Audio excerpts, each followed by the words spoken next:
എന്തായാലും നമ്മൾ കൊല്ലപ്പെടുമെന്നുള്ള ഉറപ്പാ. അത് എങ്ങനെയാണെന്നുള്ളതാണ് നമുക്കറിയാൻ പാടില്ലാത്ത. ഈ പ്രദേശം അഭിമുഖീകരിക്കുന്ന പ്രശ്നങ്ങൾ 2 പ്രശ്നങ്ങളാണ്. ഒന്ന് വന്യജീവികള്, 2 വനപാലകര്. ഞാൻ ഗവൺമെന്റിനോട് അല്ലെങ്കിൽ മന്ത്രിയോട് ചോദിക്കുന്ന ഒരു കാര്യം, ഈ ചേച്ചിയുടെ വീട് 1/2 കിലോമീറ്റർ വ്യത്യാസമുള്ളൂ എന്ന് പറഞ്ഞു, അവിടെ വന്ന് താമസിക്കാവോ? ഇവർ മാറിത്തരും. ഇനി ഞങ്ങളുടെ വീടിനുള്ളിൽ അവർക്ക് താമസിക്കാൻ പ്രൊട്ടക്ഷൻ ഇല്ല, പേടിയാണ്, അവർ ഒഴിഞ്ഞത്. ഒരാഴ്ച ഞങ്ങൾ ആ വീട് വിട്ടുതരാം, നിങ്ങൾക്ക് അവിടെ താമസിക്കാവോ? കടുവേനെയും പുലിയേനും സെക്രട്ടേറിയറ്റിലേക്ക് കൊണ്ടുവിട്ടാൽ അത് മോഹൻ നോക്കാതെ നടപടി എടുക്കുമെന്ന് മടത്തിക്കണ്ടത്തി പിതാവ് ഗോതമ്പ് പറഞ്ഞിട്ടുണ്ട്. ഏതൊരു തസ്തികയിലും ഒരു തൂപ്പുകാരിയുടെ ജോലിക്ക് വേണമെങ്കിൽ പോലും അതിൻ്റെതായ യോഗ്യത നിലനിൽക്കുന്ന ഒരു രാജ്യമാണ് നമ്മുടേത്. എന്നാൽ നമ്മൾ ഭരിക്കുന്നവർക്ക് സംബന്ധിച്ചിടത്തോളം എന്തു നിലവാരവും എന്ത് വിദ്യാഭ്യാസവുമാണ് ഉള്ളതെന്ന് നമ്മളൊന്ന് ചിന്തിച്ചു പോവുകയാണ് ഈ അവസരത്തിൽ. 7ാം ക്ലാസ് വിദ്യാഭ്യാസം പോലും വേണ്ട ഒരു മന്ത്രിയാകണമെങ്കിൽ. അപ്പോൾ നമ്മൾ ശശീന്ദ്രൻ എന്ന് പറയുന്ന മന്ത്രി ഇതൊക്കെ പറഞ്ഞില്ലെങ്കിലേ നമുക്ക് അതിശയപ്പെടാനുള്ളൂ. ഇത് നമ്മുടെ സർക്കാർ എന്ന് പറയുന്നുണ്ട്. ആദ്യം പറഞ്ഞു നമ്മൾ 2 നമുക്ക് 2, പിന്നെ പറഞ്ഞു നമ്മളൊന്ന് നമുക്കൊന്ന്. ഈ സംവിധാനം മൃഗങ്ങൾക്ക് മനസ്സിലായിട്ടില്ലോ, അതുകൊണ്ടായിരിക്കണം മിക്കവാറും മൃഗങ്ങൾ കൂടാനുള്ള സാധ്യത.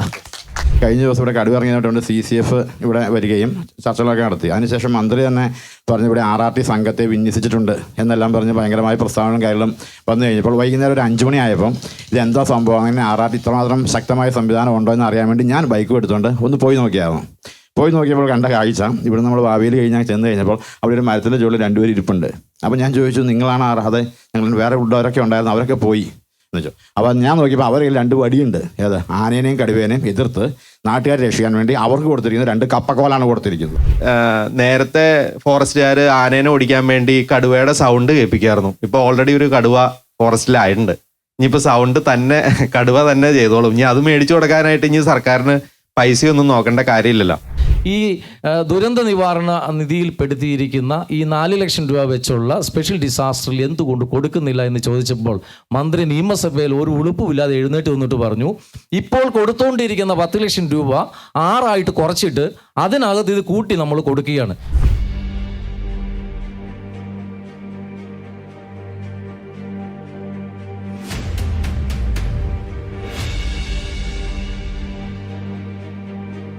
നമസ്കാരം.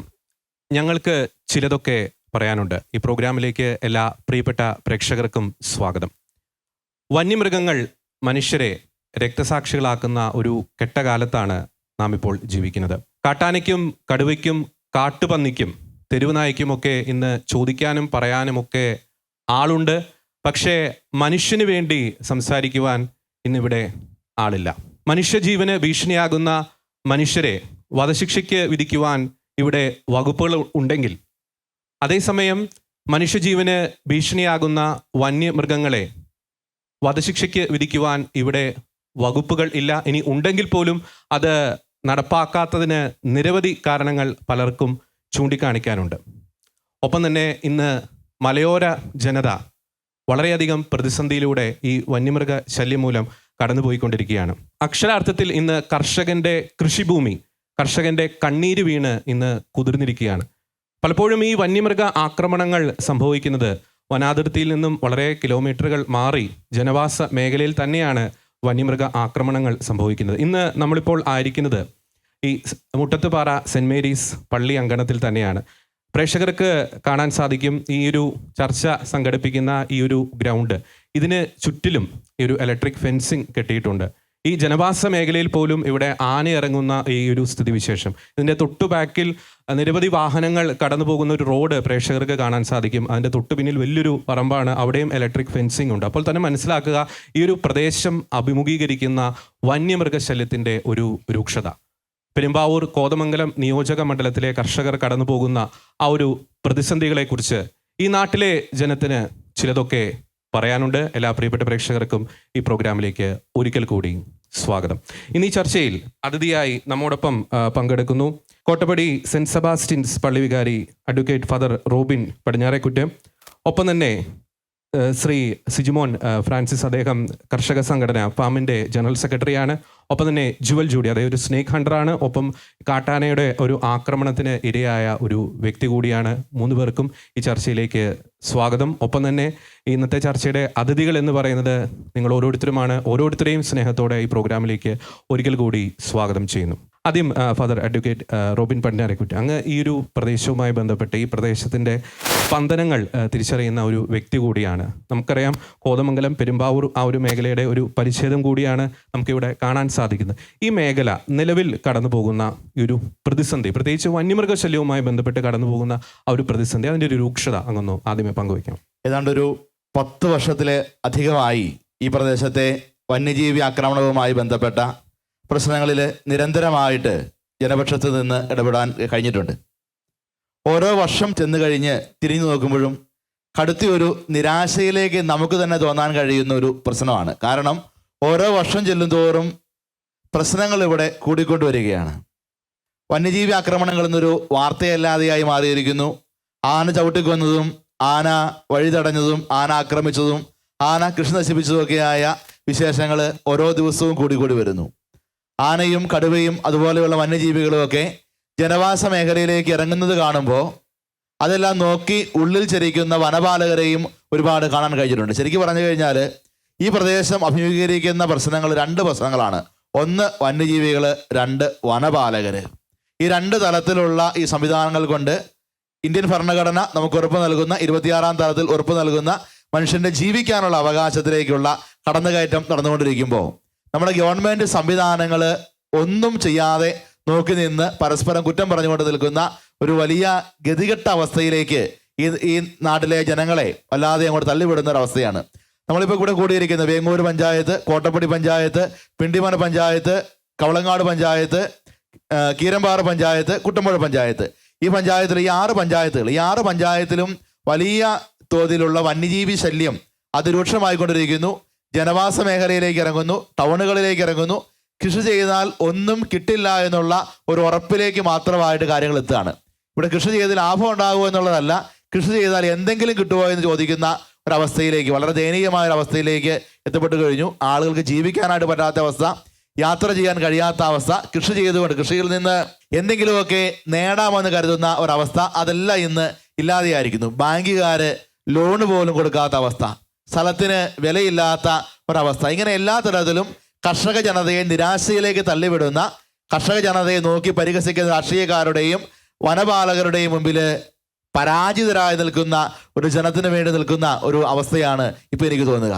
ശരിക്കും പറഞ്ഞാൽ കർഷകർ ചോദിക്കാനും പറയാനും ആരുമില്ലാത്തൊരു ജനസമൂഹമായിട്ട് മാറുകയും പ്രതികരിക്കാൻ കഴിയാത്തൊരവസ്ഥയിലേക്ക് എത്തപ്പെടുകയും ചെയ്യുന്നു. ഏതെങ്കിലുമൊക്കെ തലങ്ങളിൽ ആളുകൾ സംഘടിച്ചു കഴിഞ്ഞാൽ അവരെ കേസെടുത്ത് അവരെ ഒതുക്കാനുള്ള ഒരു ശ്രമവും ഈ 2ാം പിണറായി സർക്കാരിൻ്റെ കാലത്ത് സംഭവിച്ചുകൊണ്ടിരുന്നത്. ഏതാനും മാസങ്ങൾക്ക് മുമ്പ് ഇവിടെ അടുത്ത് ഇവിടെ നിന്ന് ഒരു കിലോമീറ്റർ അപ്പുറേ ഒരു കിണറിൽ ആന ചാടി ആളുകൾ സ്വാഭാവികമായ രീതിയിൽ ഒരു നാട്ടിലൊരു ദുരന്തമുണ്ടായി.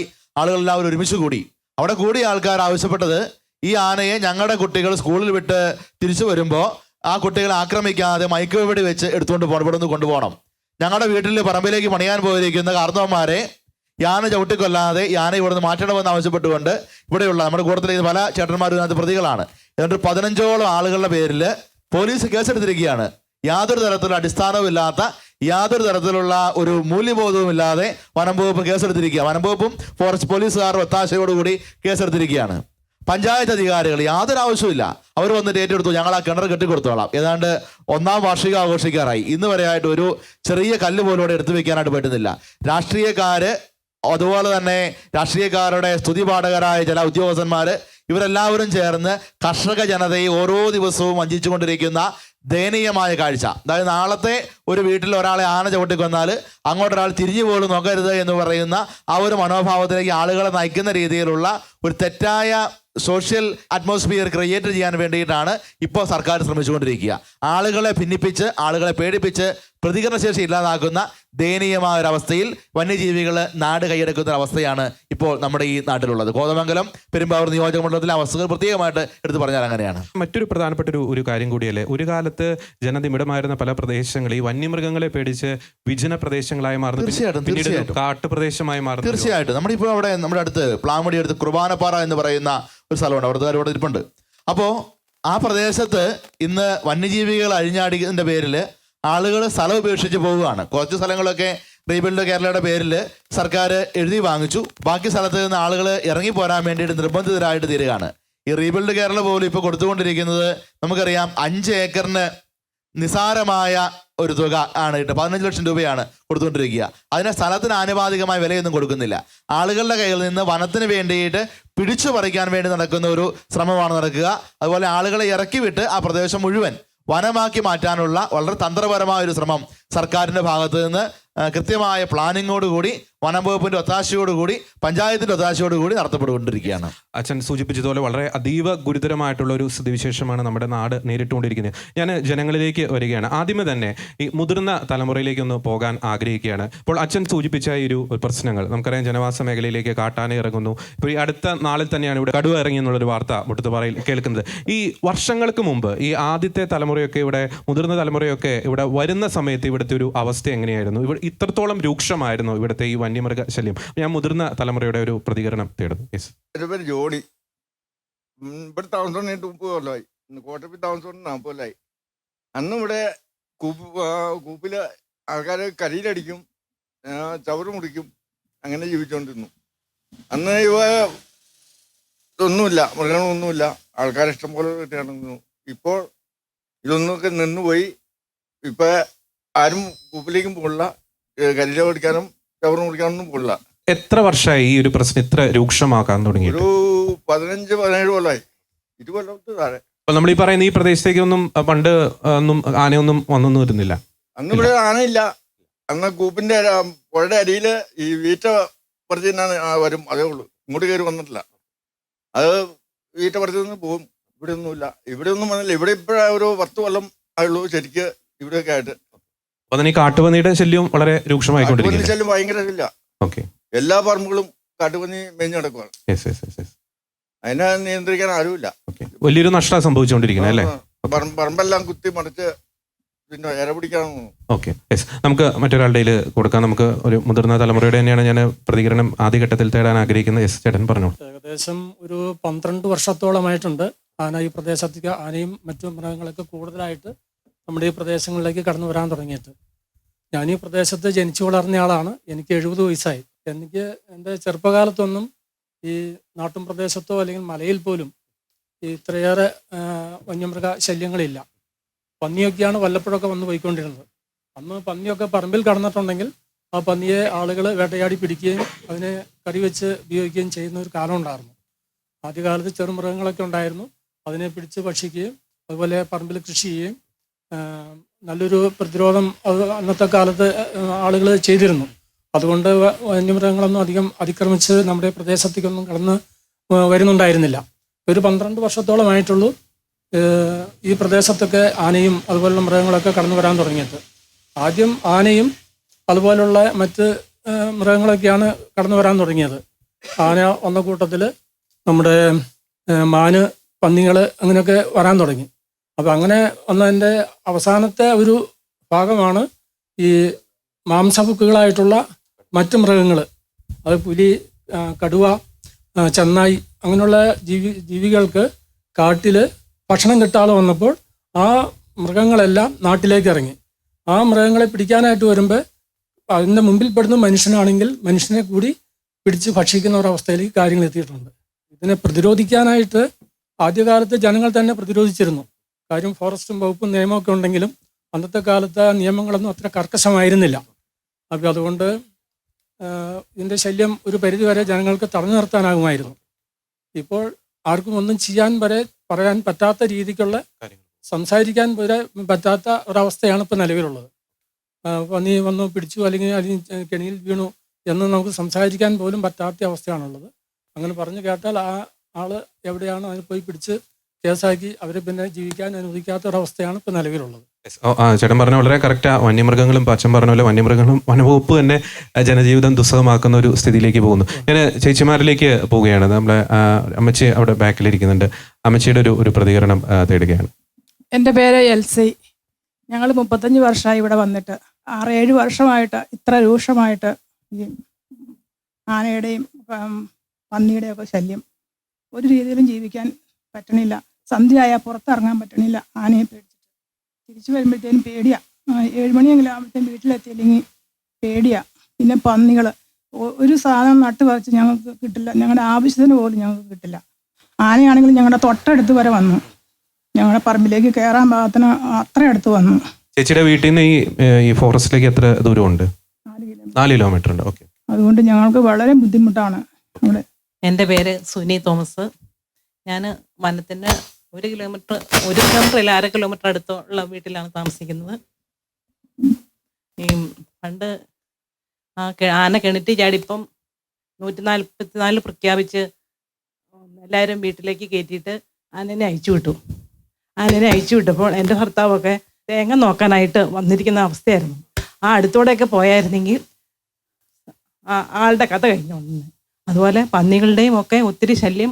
ഞങ്ങൾ ഒന്നും കൃഷി ചെയ്യാൻ പറ്റാത്ത ഒരവസ്ഥയാണ് ഞങ്ങൾക്ക്. ഒന്നും കിട്ടുന്നില്ല. പിന്നെ കൃഷി ചെയ്തിട്ട് കാര്യമില്ലല്ലോ. 12 വർഷം 13 വർഷമായി ഇപ്പോൾ ഇവിടെ ആനശല്യം തുടങ്ങിയിട്ട്. ആനശല്യം, പന്നിശല്യം, ചെന്നായി, ഇതെല്ലാം ഉണ്ട്. യെസ്, ഞാനൊന്ന് ശ്രീ സിജിമോനിലേക്ക് വരികയാണ്. ഇപ്പോൾ ഇവർ പറയുന്ന ആ ഒരു കണക്ക്, അതായത് കഴിഞ്ഞൊരു 12 അല്ലെങ്കിൽ ഒരു 6, 7, 8 കൊല്ലം എന്നൊരു കണക്കാണ് പറയുന്നത്. ഇപ്പം ഈ ഇടയ്ക്ക് വനമന്ത്രി നിയമസഭയിൽ അവതരിപ്പിച്ചൊരു കണക്കുണ്ട്. കഴിഞ്ഞ 8 വർഷത്തിനിടെ ഏകദേശം 1,00,000-ലധികം വന്യമൃഗ ആക്രമണങ്ങൾ കേരളത്തിൽ തന്നെ സംഭവിച്ചിട്ടുണ്ട്. 7,000-ലധികം പേർക്ക് പരിക്കേൽക്കുന്നു, 1,000-ഓളം പേർക്ക് ജീവൻ വെടിയേണ്ട ഒരു സാഹചര്യം. അപ്പോൾ എന്താണ് ഈ ഒരു കഴിഞ്ഞ ഒരു 7-8 വർഷത്തിനുള്ളിൽ ഈ വനാതിർത്തി മേഖലകളിൽ സംഭവിച്ചുകൊണ്ടിരിക്കുന്നത്? അതിനെപ്പറ്റി ഒന്ന് പങ്കുവയ്ക്കാം.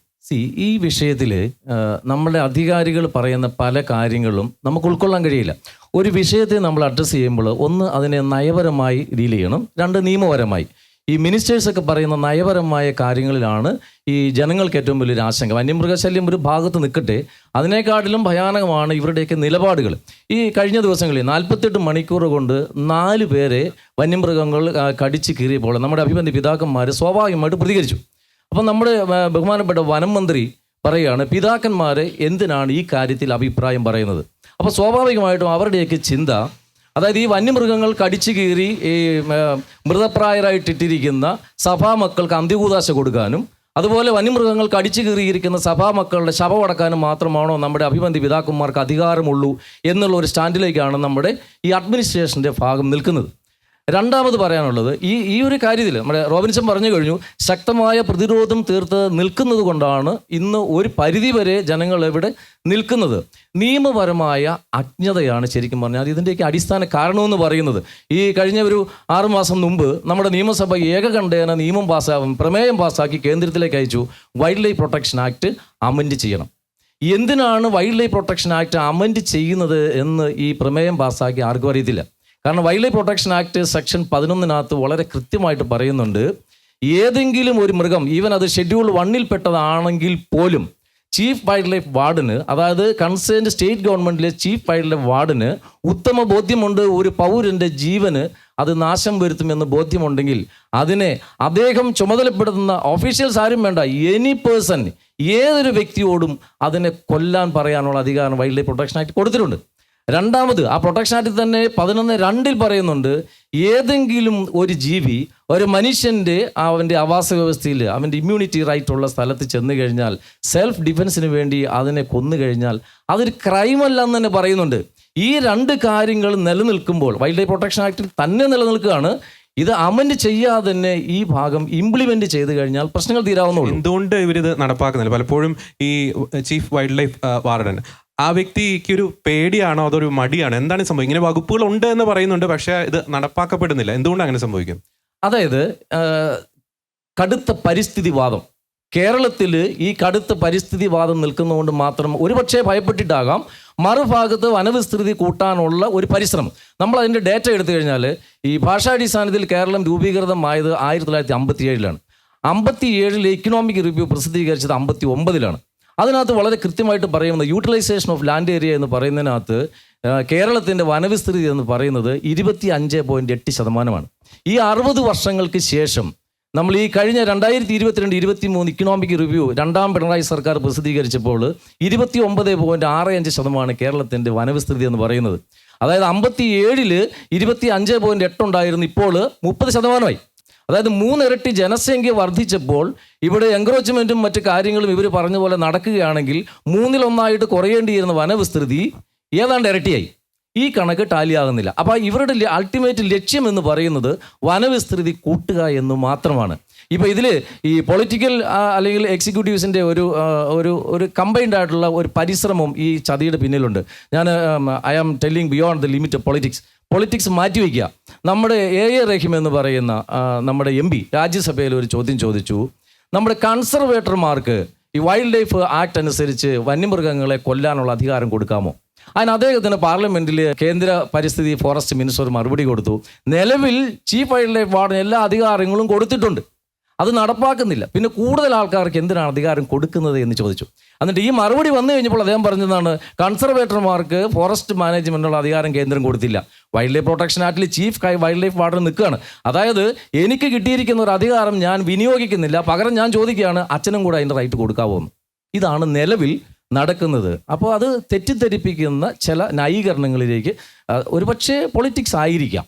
ഈ പ്രശ്നങ്ങളൊക്കെ ഇത്രയും രൂക്ഷമായിട്ട് നിൽക്കുമ്പോഴാണ് ഈ ഇടയ്ക്ക് വനനിയമം ഭേദഗതി ചെയ്യാനുള്ള നീക്കമൊക്കെ. പിന്നെ ഗവൺമെന്റ് അത് ഉപേക്ഷിച്ചു. അതിൽ തന്നെ ഒരു നിഗൂഢത നമുക്ക് സംശയിക്കാൻ സാധിക്കില്ലേ?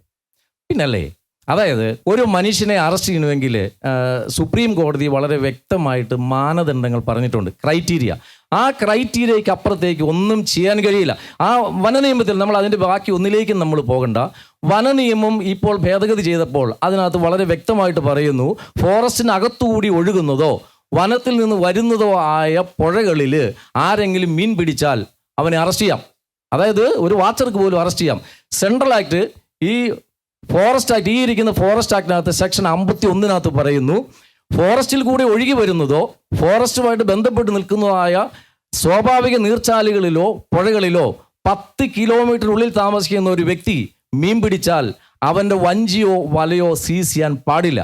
സെൻട്രൽ ആക്ടിന് എതിരായിട്ട് നിൽക്കുന്ന വളരെ കോൺട്രഡിക്ടറി ആയിട്ടുള്ള ഒരു നിയമവും അതിൻ്റെ സെക്ഷൻസും കേരള ഫോറസ്റ്റ് ആക്ടിനകത്ത് എഴുതി ചേർക്കാൻ കാണിച്ച ധൈര്യമാണ് ഇവർ കേരളത്തിലെ ജനങ്ങളോട് കാണിക്കുന്ന വൃത്തികേടെന്ന് പറയുന്നത്. തീർച്ചയായിട്ടും അതൊരു ജനാധിപത്യത്തിൽ നിന്നൊരു വനാധിപത്യത്തിലേക്ക് അല്ലെങ്കിൽ ഒരു മൃഗാധിപത്യത്തിലേക്ക് കാര്യങ്ങൾ പോകുന്നു. ഞാൻ ഓഡിയൻസിലേക്ക് വീണ്ടും വരികയാണ്. നമ്മളെല്ലാവരും തന്നെ കർഷകരാണ്, കർഷകരുടെ മക്കളാണ്. അപ്പോൾ ഈ വന്യമൃഗശല്യവുമായി ബന്ധപ്പെട്ട് നമ്മളെ കാർഷിക മേഖല അഭിമുഖീകരിക്കുന്ന ആ ഒരു പ്രതിസന്ധി എല്ലാവർക്കും അത് പങ്കുവയ്ക്കാവുന്നതാണ്. നേരത്തെ ചേച്ചിമാരും ഒപ്പം തന്നെ മുതിർന്ന ചേട്ടന്മാരും ഒക്കെ പങ്കുവച്ചു. പക്ഷേ നിലവിൽ നമുക്ക് കൃഷി ചെയ്തുകൊണ്ടിരിക്കുന്നവർ, അവർ കൃഷിഭൂമിയിൽ നേരിട്ടുകൊണ്ടിരിക്കുന്ന ഈ വളരെ ദയനീയമായിട്ടുള്ള സ്ഥിതിവിശേഷങ്ങൾ അത് നിങ്ങൾക്ക് പങ്കുവയ്ക്കാം. യെസ്. ഇന്ന് ജനത്തിൻ്റെ അവസ്ഥ എന്ന് പറയുന്നത് ഭയാനകമായ ഒരവസ്ഥയാണ്. ജനത്തിന് വീട്ടിൽ നിന്ന് പുറത്തിറങ്ങാൻ പറ്റാത്ത ഒരവസ്ഥയിൽ എത്തിച്ചേർന്നിരിക്കുകയാണ്. കാട്ടുമൃഗങ്ങളെ ഭയപ്പെട്ടിട്ട് കുടുംബത്തിൽ നിന്ന് പുറത്തിറങ്ങാൻ പറ്റില്ല, ഒരു കൃഷി ചെയ്യാൻ പോകാൻ പറ്റില്ല, പുറത്ത് കുളിക്കാനോ മറ്റ് ആവശ്യങ്ങൾക്ക് പോകാൻ പറ്റില്ല. അങ്ങനത്തെ വളരെ കഠിനമായ മനോവ്യത അനുഭവിക്കുന്ന ഒരു ജനമാണ് ഇന്ന് നമ്മുടെ നാട്ടിലുള്ളത്. ഈ കാട്ടുമൃഗങ്ങളുടെ ശല്യം എന്ന് പറയുന്നത് അതിരൂക്ഷമാണ്. യാതൊരുവിധ കൃഷിയും നമുക്ക് ചെയ്യാൻ പറ്റുന്നില്ല. കുരങ്ങിൻ്റെ ശല്യം, മയിലിൻ്റെ ശല്യം, മറ്റ് ക്രൂരമായ കാട്ടുമൃഗങ്ങളുടെ ശല്യം, ഇതെല്ലാമായിട്ട് ജനത്തിന് പുറത്തിറങ്ങാൻ പറ്റാത്ത അവസ്ഥ വന്നിരിക്കുന്നു. ഇത് വളരെ രൂക്ഷമായ ഒരു പ്രശ്നമാണെന്നുള്ളതിൽ യാതൊരു സംശയവുമില്ല. എന്നാൽ നമ്മുടെ സർക്കാർ ഇതിനു വേണ്ടി യാതൊരു അനുകൂല പ്രതികരണവും നമുക്ക് സാധിച്ചു തരുന്നില്ല. അതിനുമായിട്ട് ബന്ധപ്പെട്ട മന്ത്രിയാണെങ്കിൽ ഒരു ഉഴപ്പൻ മനോഭാവത്തോടു കൂടിയാണ് അവരുടെ പ്രവർത്തനങ്ങൾ. ഇതെല്ലാം ജനത്തെ ഒത്തിരി പൊറുതിമുട്ടിക്കുന്നു എന്നുള്ളത് സത്യമായ ഒരു കാര്യമാണ്. അത് നമ്മളെല്ലാവരും മനസ്സിലാക്കിയിരിക്കേണ്ട ഒരു കാര്യവും കൂടിയാണ്. മറ്റൊരു ചോദ്യം കൂടി ഓഡിയൻസിന് നൽകുകയാണ്. ഇപ്പോൾ ചേട്ടൻ പറഞ്ഞ പോലെ അതിരൂക്ഷമായിട്ടുള്ള ഒരു പ്രതിസന്ധി നേരിട്ടുകൊണ്ടിരിക്കും. നമുക്കറിയാം, നമ്മുടെ വീട്ടിലൊരു കള്ളൻ കയറി കഴിഞ്ഞാൽ ആ കള്ളൻ കയറിയെന്ന് പോലീസിൻ്റെ അടുത്ത് പരാതി കൊടുത്തു കഴിഞ്ഞാൽ പോലീസ് ചെയ്യുന്ന നടപടിക്രമങ്ങൾ നമുക്കറിയാം. സമാനമായിട്ടുള്ള രീതിയിലാണ് നമ്മുടെ കൃഷിഭൂമിയിലേക്ക് വരുന്ന കള്ളന്മാരാണ് ഈ കാട്ടുപന്നിയും കുരങ്ങും മയിലും ഒപ്പം ഈ കടുവയും ഈ കാട്ടാനയൊക്കെ. അപ്പോൾ അതിനെപ്പറ്റി നാം ഈ ഭരണാധികാരികളോട്, ഉത്തരവാദിത്തപ്പെട്ടവരോട് പരാതി കൊടുത്തു കഴിയുമ്പോൾ അവരുടെ ഭാഗത്തു നിന്ന് വരുന്ന ഒരു പ്രതികരണം എങ്ങനെയാണ്? നിങ്ങൾക്ക് ഓരോരുത്തർക്കും അതിൻ്റെ ഒരു ഗ്രൗണ്ട് റിയാലിറ്റി അറിയാം. അതുകൊണ്ട് തന്നെയാണ് ആ ക്വസ്റ്റ്യൻ ഓഡിയൻസിലേക്ക് ഇടുന്നത്. നിങ്ങൾക്ക് ഓരോരുത്തർക്കും അതിൻ്റെ പ്രതികരണം പറയാം. എൻ്റെ പേര് റോയി. ഞാൻ കുട്ടമ്പുഴ പഞ്ചായത്തിലാണ് താമസിക്കുന്നത്. എനിക്ക് 53 വയസ്സ് കഴിഞ്ഞു. എൻ്റെ ചെറുപ്പത്തിൽ അവിടെയൊക്കെ ശല്യം എന്ന് പറഞ്ഞാൽ കാട്ടുപന്നിയുടെ ശല്യം മാത്രമേ ഉണ്ടായിരുന്നുള്ളൂ. അപ്പോൾ എൻ്റെ ചെറുപ്പത്തിലൊക്കെ ഫാദർ പാടത്ത് കൃഷി ചെയ്തിട്ട് അവിടെ രാത്രി ഇങ്ങനെ പന്നിയെ നോക്കാൻ വേണ്ടി രാത്രിയൊക്കെ പോയി കാവല് കിടന്നൊക്കെ ആയിരുന്നു അന്ന് കൃഷി എടുത്തുകൊണ്ടിരുന്നത്. അന്ന് മറ്റ് വന്യമൃഗങ്ങളൊന്നുമില്ല, ആന, കടുവ അങ്ങനെയുള്ള ശല്യങ്ങളൊന്നും ഇല്ലായിരുന്നു. ഈ ഒരു 10-15 വർഷമായിട്ടാണ് ഇങ്ങനെ ആനയുടെ ശല്യം രൂക്ഷമായിട്ട് വന്നത്. അപ്പോൾ ആനയുടെ ശല്യം രൂക്ഷമായപ്പോൾ നമുക്ക് രാത്രി പുറത്തിറങ്ങാൻ പറ്റാത്ത ഒരു അവസ്ഥയാണ്. അപ്പോൾ ഇങ്ങനെ പോയി കാവലെടുക്കാനൊന്നും പറ്റില്ല. അപ്പോൾ പണ്ടുണ്ടായിരുന്ന ആ പന്നി ശല്യം പോയിട്ട് അന്ന് ഒരുമാതിരിയൊക്കെ നമുക്ക് ശല്യമാണെങ്കിലും നമുക്ക് കഷ്ടിയൊക്കെ പോകുമായിരുന്നു. ഇപ്പോൾ അത് കുരങ്ങായി, മലയെണ്ണാനായി, അങ്ങനെ പലവിധ ശല്യങ്ങളാണ്. അപ്പോൾ സർക്കാരിൽ നമ്മളിപ്പോൾ ഒരു ഫോറസ്റ്റിലൊക്കെ ചെന്ന് പരാതി പറഞ്ഞാലും അവരന്വേഷിക്കാം എന്നൊക്കെ പറഞ്ഞുകൊണ്ട് വരുന്നതല്ലാണ്ട് നമുക്കതിനൊരു തുടർ നടപടി, ഒരു പരിഹാരം കൃത്യമായിട്ട് കിട്ടുന്നില്ല. അപ്പോൾ കൃഷിയൊക്കെ നമ്മൾ ഉപേക്ഷിക്കേണ്ട ഒരു അവസ്ഥയിലേക്കാണ് വന്നത്. കുരങ്ങകൾ തേങ്ങയൊക്കെ ആണെങ്കിൽ പറിച്ച് കളയുകയാണ്, ചുമ്മാ വന്ന് പറിച്ച് കളയുകയാണ്. അതുപോലെ ആന തെങ്ങ് കമുകൊക്കെ നശിപ്പിച്ച് തെങ്ങും കമുകൊക്കെ തീർന്നൊരവസ്ഥയിലാണ്. ഇവരിത് ഈ വന്യമൃഗങ്ങൾ ഇത് നശിപ്പിക്കുന്നു, അതിനെപ്പറ്റി പരാതി കൊടുത്തു കഴിയുമ്പോൾ നമുക്ക് അതിന് ആനുപാതികമായിട്ടുള്ള നഷ്ടപരിഹാരം ലഭിക്കാറുണ്ടോ? നമ്മൾ പരാതി കൊടുത്താലും ഒരു സെൻറ്റ് കപ്പയ്ക്ക് 300 രൂപയാണ് അവർ തരുന്നത്. ഒരാളെ കൃഷി ചെയ്താൽ തന്നെ കൃഷിക്ക് മുടക്ക് തന്നെ അതിൽ കൂടുതലാവും. ഒരാളെ പണിക്കൂലി എല്ലാം കൂടെ വളം എല്ലാം കൂടെ കൂട്ടി വരുമ്പോൾ നമുക്ക് അതിൽ കൂടുതൽ മുടക്ക് വരും. അതുപോലെ കായ്ഫലമുള്ളൊരു തെങ്ങിന് 700 രൂപ തരുന്നത്. അങ്ങനെയല്ല, ഇതിൻ്റെ ഒരു ലൈഫ് ലോങ് നോക്കിയിട്ട് നമുക്കൊരു 10 വർഷത്തേക്കോ അല്ലെങ്കിൽ 100 വർഷത്തേക്കോ ഒരു തെങ്ങ് നിൽക്കുമെങ്കിൽ അതിന് കിട്ടുന്ന മൊത്തം ഒരു ആദായം കണക്ക് കൂട്ടി നമുക്ക് നഷ്ടപരിഹാരം തരേണ്ടതാണ്. ഈ തുച്ഛമായ നഷ്ടപരിഹാരം ആണെങ്കിൽ പോലും അത് സമയബന്ധിതമായി കിട്ടുന്നില്ല എന്നുള്ളതാണ് പ്രധാന പ്രശ്നം. നമ്മളിതിൻ്റെ അപേക്ഷ കൊടുത്ത് അതിൻ്റെ പുറകെ നടന്നു കഴിഞ്ഞാലും ചിലപ്പോൾ അനുവദിക്കും, ചിലപ്പോൾ അനുവദിക്കില്ല. അങ്ങനെയുള്ള ഒരു അവസ്ഥയിലാണ് കർഷകർ പോകുന്നത്. മറ്റൊരു പ്രധാനപ്പെട്ട കാര്യം കൂടിയുണ്ട്. ഈ നഷ്ടപരിഹാരത്തിൽ മാത്രമാണ് ഇവർ പിശുക്ക് കാണിക്കുന്നത്. കഴിഞ്ഞ വർഷങ്ങളെ കണക്കെടുത്ത് നോക്കുമ്പോൾ ഇവർ മേടിച്ച ആഡംബര വാഹനങ്ങളുടെ ഒരു കണക്കെന്ന് പറയും 21 കോടിയുടെ അടുത്ത് വരും. അക്കാര്യത്തിൽ ഒരു പിശുക്കില്ല എന്നതാണ് മറ്റൊരു യാഥാർത്ഥ്യം. യെസ്, വണ്ടിയുടെ ഇടയ്ക്ക് മാത്രമല്ല ഈ പ്രദേശത്ത് വെച്ച് പറയുകയാണ്. അതായത് നമ്മുടെ വനത്തിൻ്റെ ഉള്ളിൽ പല സ്ഥലങ്ങളിലും ഫോറസ്റ്റുകാരുടെ കെട്ടിടങ്ങളുണ്ട്. ഞങ്ങളൊക്കെ പലതും പോയി കണ്ടിട്ടുണ്ട്. അതായത് ശരിക്കും ആഡംബര കെട്ടിടങ്ങളാണ് പണിതുകൊണ്ടിരിക്കുന്നതും അതിൻ്റെ ഉള്ളിലുള്ള സുരക്ഷാ സംവിധാനങ്ങൾ, അതുപോലെ തന്നെ പല ഗസ്റ്റുകളും, അവിചാരിതമായിട്ടുള്ള പല ഗസ്റ്റുകൾ പോലും അവിടെയുള്ള സ്ഥലങ്ങളിൽ വരുന്നുണ്ട്. ഇത് വളരെ ഉത്തരവാദിത്തോട് പറയുന്ന ഒരു ആരോപണമാണ്. ഞങ്ങൾക്കൊക്കെ വളരെ കൃത്യമായിട്ട് തന്നെ പറയാൻ കഴിയുന്ന ചില സ്ഥലങ്ങളുണ്ട്. ഉദാഹരണം പറയുകയാണെങ്കിൽ പൂയംകുട്ടിയിൽ നിന്ന് മണികണ്ഠൻചാൽ പോകുന്ന വഴിക്ക് ഏതാണ്ട് ഒരു വലിയ കെട്ടിടം പണിതിട്ട് അതിന് ചുറ്റും ട്രെഞ്ച് താത്തിയിരിക്കുകയാണ്. അതിനുള്ളിൽ ഇടിമുറി ഉൾപ്പെടെയുള്ള സംവിധാനങ്ങളുണ്ട്. അതുപോലെ തന്നെ നമ്മുടെ പൂയംകുട്ടിയിൽ നിന്ന് പഴയ ആലുവ മൂന്നാർ റോഡിലൂടെ കടന്നു പോകുന്ന ചില സ്ഥലങ്ങളിൽ ഫോറസ്റ്റുകാരുടെ ബഹുനില കെട്ടിടങ്ങളുണ്ട്. കാടിൻ്റെ ഉള്ളിൽ വലിയ സംവിധാനങ്ങളുണ്ട്. ഇതിനൊന്നും ഒരു പൈസയുടെ കുറവില്ല. ഇതിനുള്ളിൽ ഒരുപാട് വൃത്തികേടുകൾ നൽകുന്നുണ്ട്. ഈ നായാട്ട് ഉൾപ്പെടെയുള്ള കാര്യങ്ങൾ ഫോറസ്റ്റുകാർ ചെയ്യുന്നുണ്ട്. പക്ഷേ ചോദിക്കാനും പറയാനും ആരുമില്ലാത്തൊരവസ്ഥ. വളരെ ഗുരുതരമായിട്ടുള്ളൊരു ആരോപണമാണ്.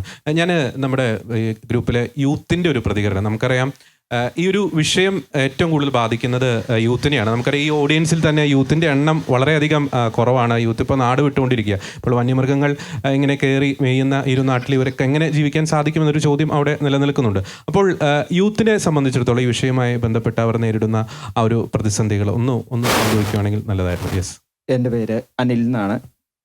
ഞാൻ ഈ മിനിങ്ങാന്ന് 3 പ്രാവശ്യം എണീറ്റു. അതായത് 12:30 ആയപ്പോൾ ഈ സാധനം എൻ്റെ വീടിൻ്റെ തൊട്ടടുത്ത് വന്നിരിക്കുക. അപ്പോൾ ഈ പട്ടി കുരയ്ക്കുന്നത് കാരണം നമുക്ക് ഉറങ്ങാൻ പറ്റില്ല. ആന വന്നേക്കും. ഫോറസ്റ്റുകാരെ വിളിച്ചപ്പോൾ അവർ പറഞ്ഞ കേസ് 3 ടോർച്ചുണ്ട്, 3 ടോർച്ചിൻ്റെയും ചാർജ് തീർന്നു, ഞങ്ങൾ വേറൊരു സ്ഥലത്ത് ഓടിച്ചുകൊണ്ടിരിക്കുകയാണ്, അപ്പോൾ ഞങ്ങൾക്ക് വേറെ ഒരു നിവൃത്തിയില്ല, വരാൻ കഴിയില്ല. ഈ ആനേനെ ഇവിടുന്ന് മാറ്റിയില്ലെങ്കിൽ എനിക്ക് ഉറങ്ങാൻ കഴിയില്ല, കാരണം പട്ടി കിടന്ന് കുരയ്ക്കുകയാണ്. നമ്മുടെ ഉറക്കം പോയി. നമ്മൾ ഈ പണി കഴിഞ്ഞ് വളരെ ക്ഷീണിതനായി വന്ന് കിടന്നു കഴിയുമ്പോൾ ഉറങ്ങാൻ പോലും നമുക്ക് പറ്റുന്നില്ല. അതിനുശേഷം ഒരു അരമണിക്കൂർ ഞാൻ വെയിറ്റ് ചെയ്തു. എന്നിട്ട് അവരെ വിളിച്ചു. അപ്പോൾ അവരോട് ഞാൻ പറഞ്ഞു, എന്നാൽ ജീപ്പും കൊണ്ട് വാ. അപ്പോൾ ജീപ്പിൻ്റെ വട്ടം കണ്ടു കഴിയുമ്പോൾ അത് പൊക്കോളും. അവർ വന്നപ്പോൾ ഈ പറഞ്ഞോണം തന്നെ ആൾ പോയി. അതിനുശേഷം ഒരു 2:30 ആയപ്പോൾ പുള്ളി വീണ്ടും വന്നു. വീണ്ടും പട്ടി വരച്ചു. നമ്മുടെ ഉറക്കം പോയി. വീണ്ടും ഒരു 4:45 വന്നു. ഇതാണ് അവസ്ഥ. എന്ത് ചെയ്യും? ഒന്നും ചെയ്യാനില്ല. നമ്മൾ ഈ കഷ്ടപ്പെട്ട് നമ്മൾ ഒന്ന് ഉറങ്ങണമെന്ന് വിചാരിച്ചാൽ പോലും നടക്കില്ല. വളരെ ബുദ്ധിമുട്ടാണ്. നമ്മുടെ ജോലിനെ എല്ലാത്തിനെയും ബാധിക്കുന്നുണ്ട് അല്ലേ? എല്ലാത്തിനും ബാധിക്കും. കാരണം നമുക്ക് പിറ്റേ ദിവസം നമുക്ക് കാര്യക്ഷമമായിട്ട് വർക്ക് ചെയ്യാൻ പറ്റില്ല. വളരെ നമ്മൾ എന്നാ പറയണേ, വളരെ ഒരു നിസ്സഹായമായ ഒരു അവസ്ഥയിൽ നിൽക്കുവാണ്. പിന്നെ എൻ്റെ കൂട്ടുകാരൻ, നമ്മൾ കർഷകരെ പറ്റി പറയുമല്ലോ, അപ്പോൾ പുള്ളി അതായത് അപ്പച്ചൻ നടത്തിക്കൊണ്ടിരുന്ന പാടം സ്വയം വിതയ്ക്കാനായിട്ട്, കാരണം ഇപ്പോൾ കൊയ്യാനാളില്ല, വിതയ്ക്കാനാളില്ല, ഒന്നുമില്ല. അപ്പോൾ പുള്ളി അത് റിസ്ക് എടുത്ത് ചെയ്ത് കഴിഞ്ഞപ്പോൾ 6:45 നിറഞ്ഞു നിൽക്കുന്ന പാടത്ത് ആന രാവിലെ. അതോടുകൂടി പുള്ളി ഈ വർഷം പറഞ്ഞു, ഇനി ഞാൻ കൃഷി ചെയ്യുന്നില്ല, എന്ത് ചെയ്യും? 6:45 കണി കണ്ടത് ഞാൻ ആനയാണ്. അതായത് നമ്മുടെ വീടിൻ്റെ താഴെ പാടാണ്. പണ്ട് കാരണന്മാർ പറയുമായിരുന്നു പാടത്ത് ആന ഇറങ്ങില്ല, ചവിട്ടി മെതിക്കില്ല എന്നൊക്കെ. ഇതൊക്കെ വെറുതെ പറയുന്നതാണ്. കാരണം ആനയ്ക്ക്, പണ്ടത്തെ ആനയുടെ പ്രത്യേകത എന്നാന്ന് വെച്ച് കഴിഞ്ഞാൽ ആനകൾ ഇത് പുറത്ത് ഇറങ്ങിയിട്ടുണ്ടായില്ല. അപ്പോൾ ഒരു വെട്ടം കണ്ടു കഴിഞ്ഞാൽ അങ്ങോട്ടേക്ക് വരില്ലായിരുന്നു. ഇപ്പോൾ ആനയ്ക്ക് ആ വെട്ടം കണ്ടു കഴിഞ്ഞാലും ആനയ്ക്ക് മനസ്സിലായി ഇത് ഇത്രേ ഉള്ളൂ. അതൊരു മൃഗമാണെങ്കിലും അതിന് ബുദ്ധിയുണ്ട്.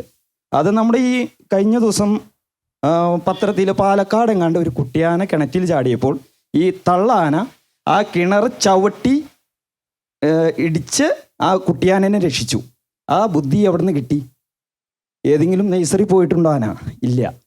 അപ്പോൾ നമ്മൾ അതിൽ നിന്ന് മനസ്സിലാക്കേണ്ടത് ഇവന് വിവരമുണ്ട്, നമ്മളെക്കാൾ കൂടുതൽ വിവരമുണ്ട്.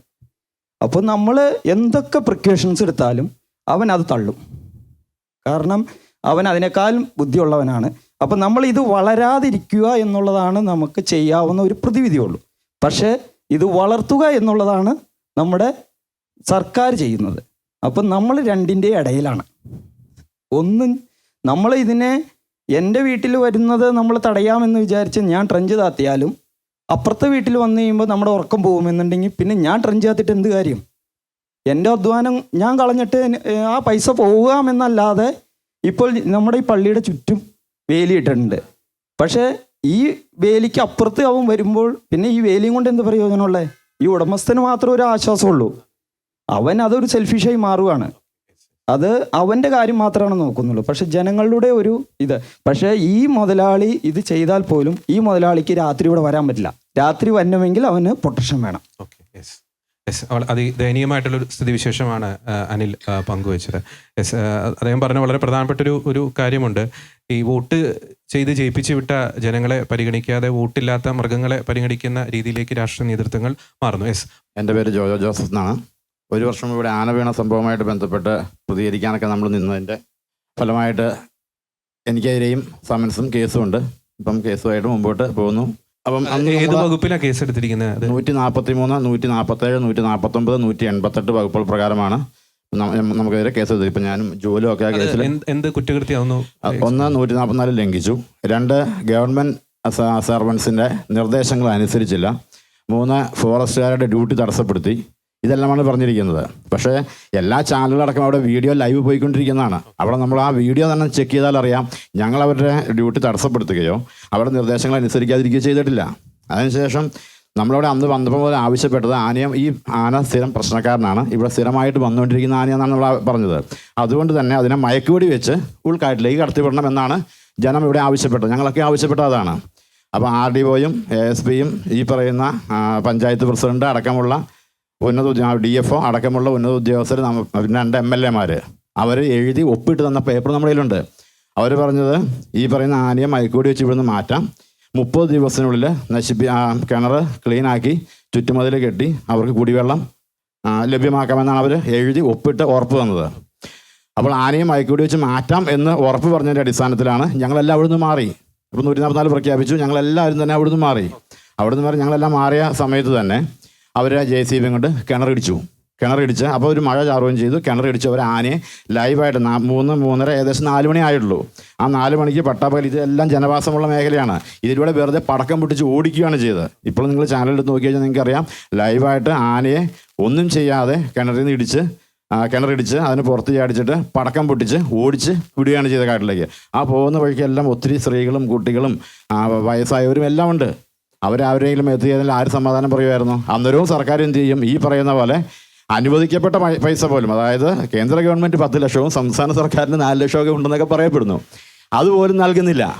അന്ന് ഞങ്ങൾ പറഞ്ഞു, കിണർ നിങ്ങൾ തരണ്ട, നിങ്ങൾക്ക് പണിത് ഞങ്ങൾക്ക് വിശ്വാസമില്ല, അതുകൊണ്ട് ഫണ്ട് അനുവദിക്കുക, ഫണ്ട് ആ വീട്ടുകാർക്ക് കൊടുക്കുക. അതിന് എത്ര രൂപയാണെന്ന് വെച്ചാൽ ഞങ്ങളന്ന് ആവശ്യപ്പെട്ടത് 1 ലക്ഷം രൂപയാണ് ആവശ്യപ്പെട്ടത്. ആ 1 ലക്ഷം രൂപ നിങ്ങൾ അവർക്ക് കൊടുക്കുക, അല്ലെങ്കിൽ ചെക്ക് കൊടുക്കുക. DFO ചെക്ക് കൊടുക്കാൻ തയ്യാറല്ല. അപ്പോൾ ഇങ്ങനെ ഓരോ മുട്ടായ വ്യക്തികൾ പറഞ്ഞ് ആണ് അവർ മാറിയത്. അതിനുശേഷം ഈ ജനപ്രതിനിധികൾ പ്രതിഷേധിച്ചവർക്കെതിരെ നിയമ നടപടികൾ ഒന്നും ഉണ്ടാവില്ല എന്ന് ഉറപ്പ് തന്നതാണ്. പക്ഷേ ഒരു 6 മാസം കഴിഞ്ഞപ്പോഴത്തേനും ഞങ്ങൾക്ക് ഫസ്റ്റ് സമൻസ് എത്തി. ഇപ്പോഴത്തെ കഴിഞ്ഞ മാസം അടുത്ത സമൻസ് എത്തി, കോടതിയിൽ ഹാജരാകാൻ പറഞ്ഞു. എന്നാലും കേസ് എന്തായാലും അവധിക്ക് വെച്ചിരിക്കുകയാണ്. അപ്പോൾ കേസ് മുമ്പോട്ട് പോയിക്കൊണ്ടിരിക്കണം.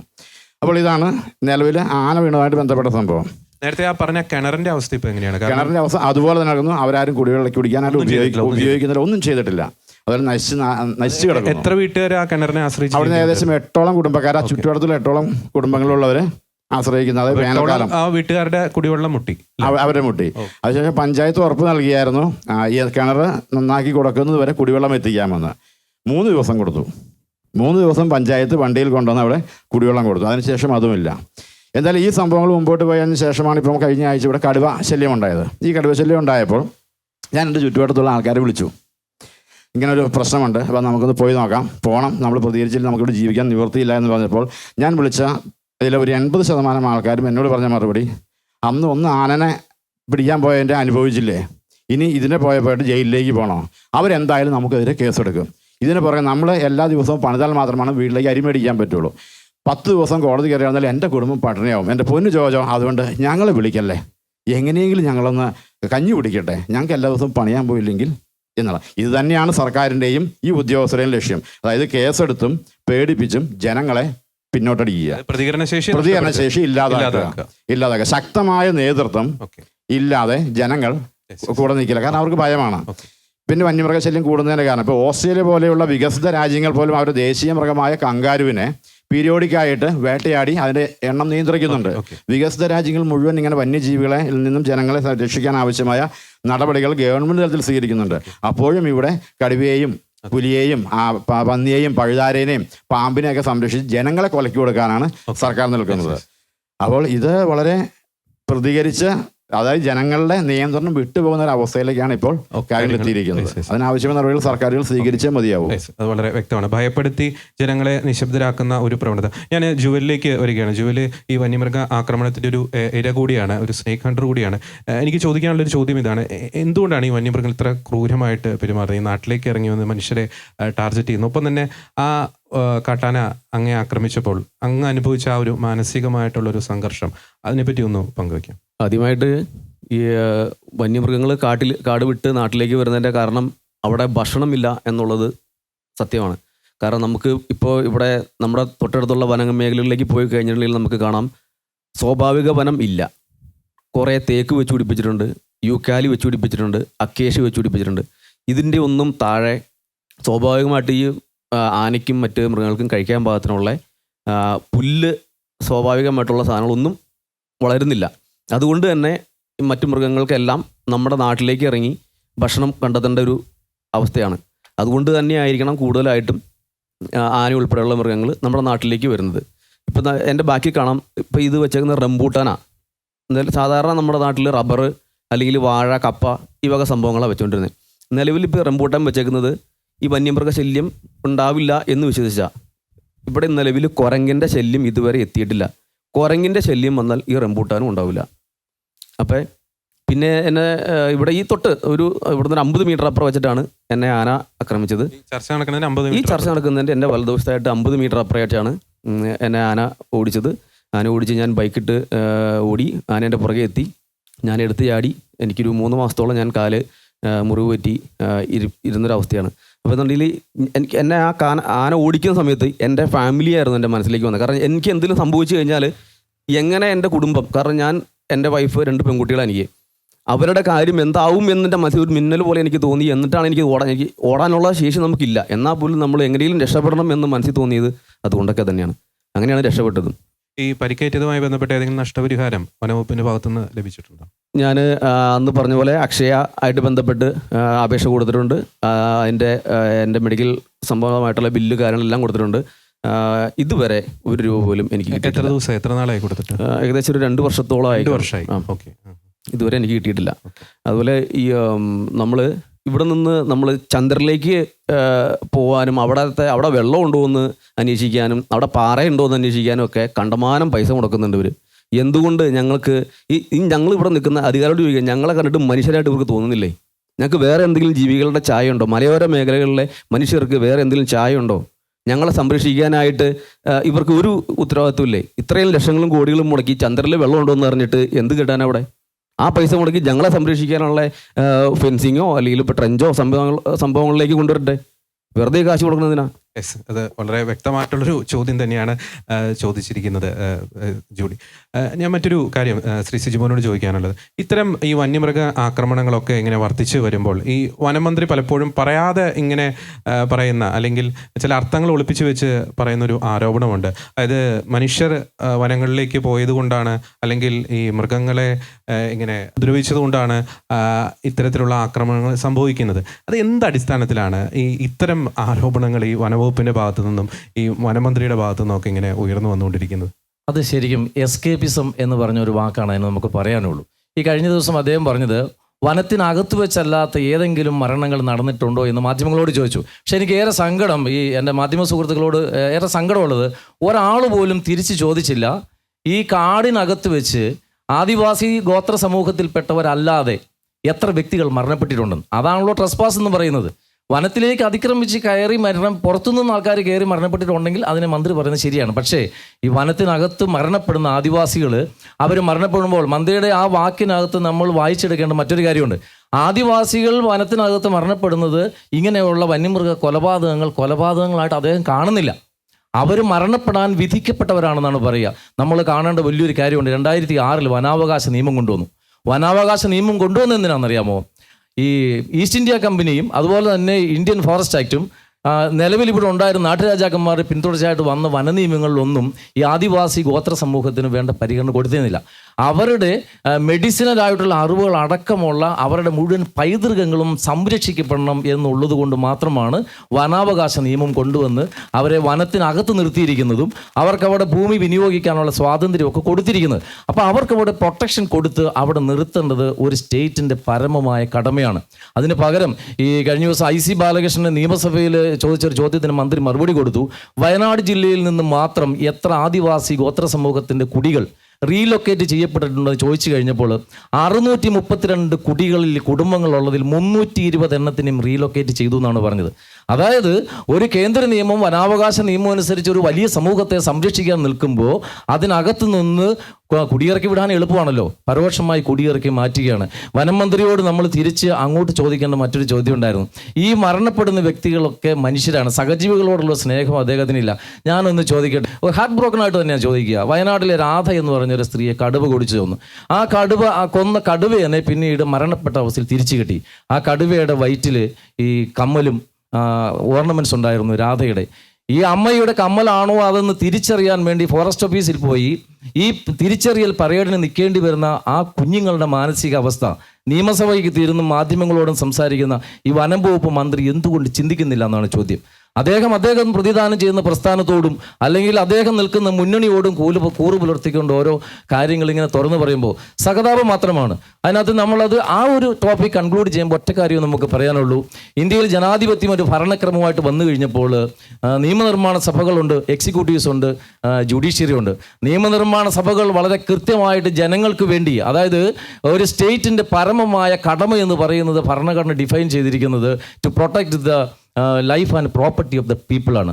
അത് ചെയ്യാനുള്ള നിയമങ്ങൾ അവർ നിർമ്മിക്കുകയും ഇന്ത്യൻ പ്രസിഡന്റ് മുതൽ പാർട്ടി സീപ്പർ വരെയുള്ള എക്സിക്യൂട്ടീവ്സ് അത് നടപ്പാക്കുകയും ശ്രമിക്കുമ്പോൾ നിയമത്തിൽ പാളിച്ചകളുണ്ടോ എന്ന് നോക്കാൻ മാത്രമാണ് ജുഡീഷ്യറിയോട് പറഞ്ഞിരിക്കുന്നത്. പകരം ഇവർ ഈ കഴിവുകെട്ട ആൾക്കാർ വന്നിട്ട് ഈ ഭരണതലത്തിൽ ഇരുന്നിട്ട് ഇന്നിപ്പോൾ ചെയ്യുന്നത് ജുഡീഷ്യറി തന്നെ നിയമം ഉണ്ടാക്കുന്നു, ജുഡീഷ്യറി തന്നെ അത് എക്സ്പ്ലെയിൻ ചെയ്യുന്നു, ജുഡീഷ്യറി തന്നെ അത് നടപ്പാക്കുന്നു.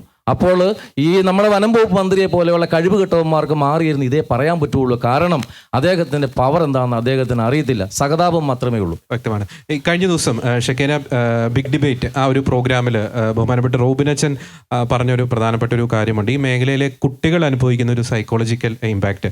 അതുകൊണ്ട് ഞാൻ കുട്ടികളിലേക്കൊന്നു പോകാൻ ആഗ്രഹിക്കുകയാണ്. കാരണം അവരുടെ പഠനവുമായി ബന്ധപ്പെട്ട് ഈ വന്യമൃഗ ആക്രമണങ്ങൾ വളരെ വലിയൊരു പ്രതിസന്ധി, ഒരു മാനസിക സംഘർഷം അവരിൽ സൃഷ്ടിക്കുന്നുണ്ട്. അപ്പോൾ കുട്ടികൾ ആരെങ്കിലും ഒരാൾ ഒന്ന് പ്രതികരിക്കുവാണെങ്കിൽ നല്ലതായിരുന്നു ഈ വിഷയവുമായി ബന്ധപ്പെട്ട്. എൻ്റെ പേര് ബിച്ചു, ഞാൻ ബസാനിയ ചേലാടിലാണ് പഠിക്കണേ.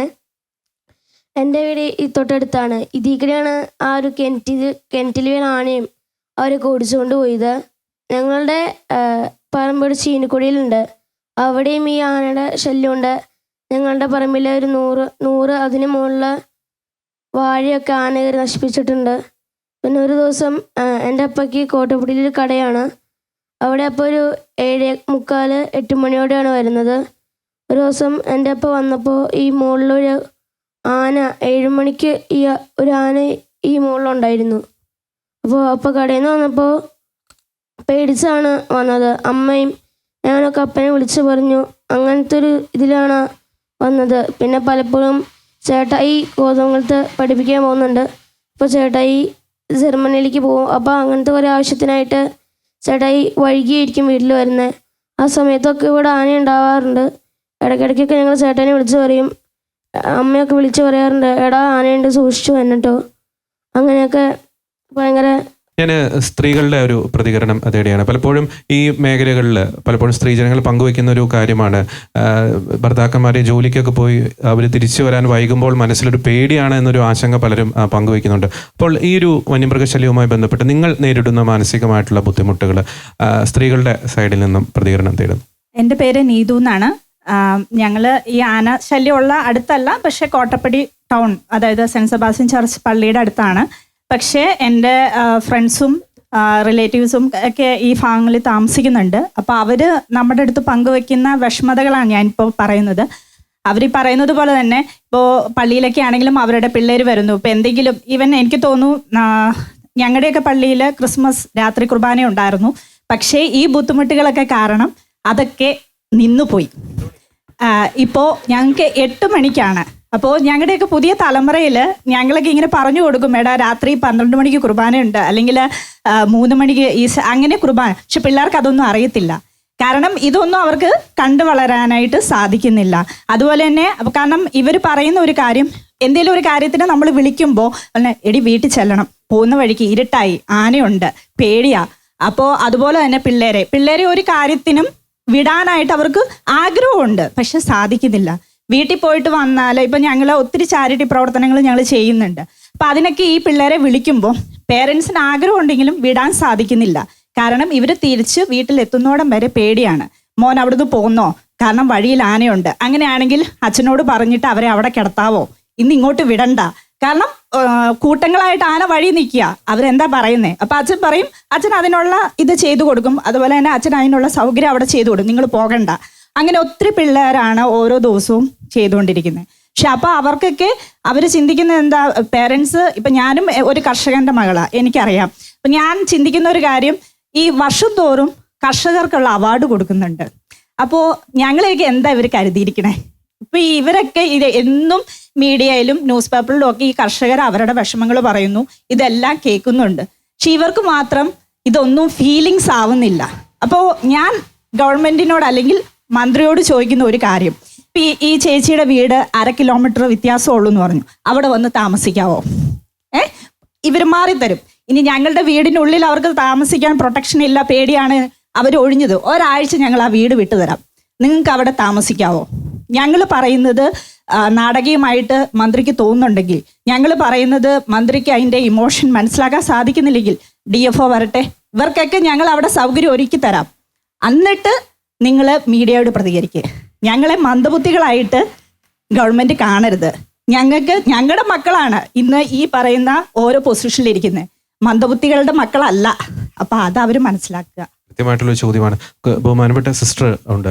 സിസ്റ്റർ ഇവിടെ ശുശ്രൂഷ ചെയ്യുമ്പോൾ ഈ മേഖലയിലെ ജനങ്ങൾ അനുഭവിക്കുന്ന ഒരു പ്രശ്നങ്ങൾ അവർ പങ്കുവെക്കാറുണ്ടോ? അതിനെപ്പറ്റി സിസ്റ്ററിൻ്റെ ഒരു പ്രതികരണം തേടുന്നു. വലിയ മാനസിക വ്യഥയോടുകൂടെയാണ് സ്ത്രീകളും ചേട്ടന്മാരും ഒക്കെ സംസാരിക്കാറ്, കുട്ടികളും.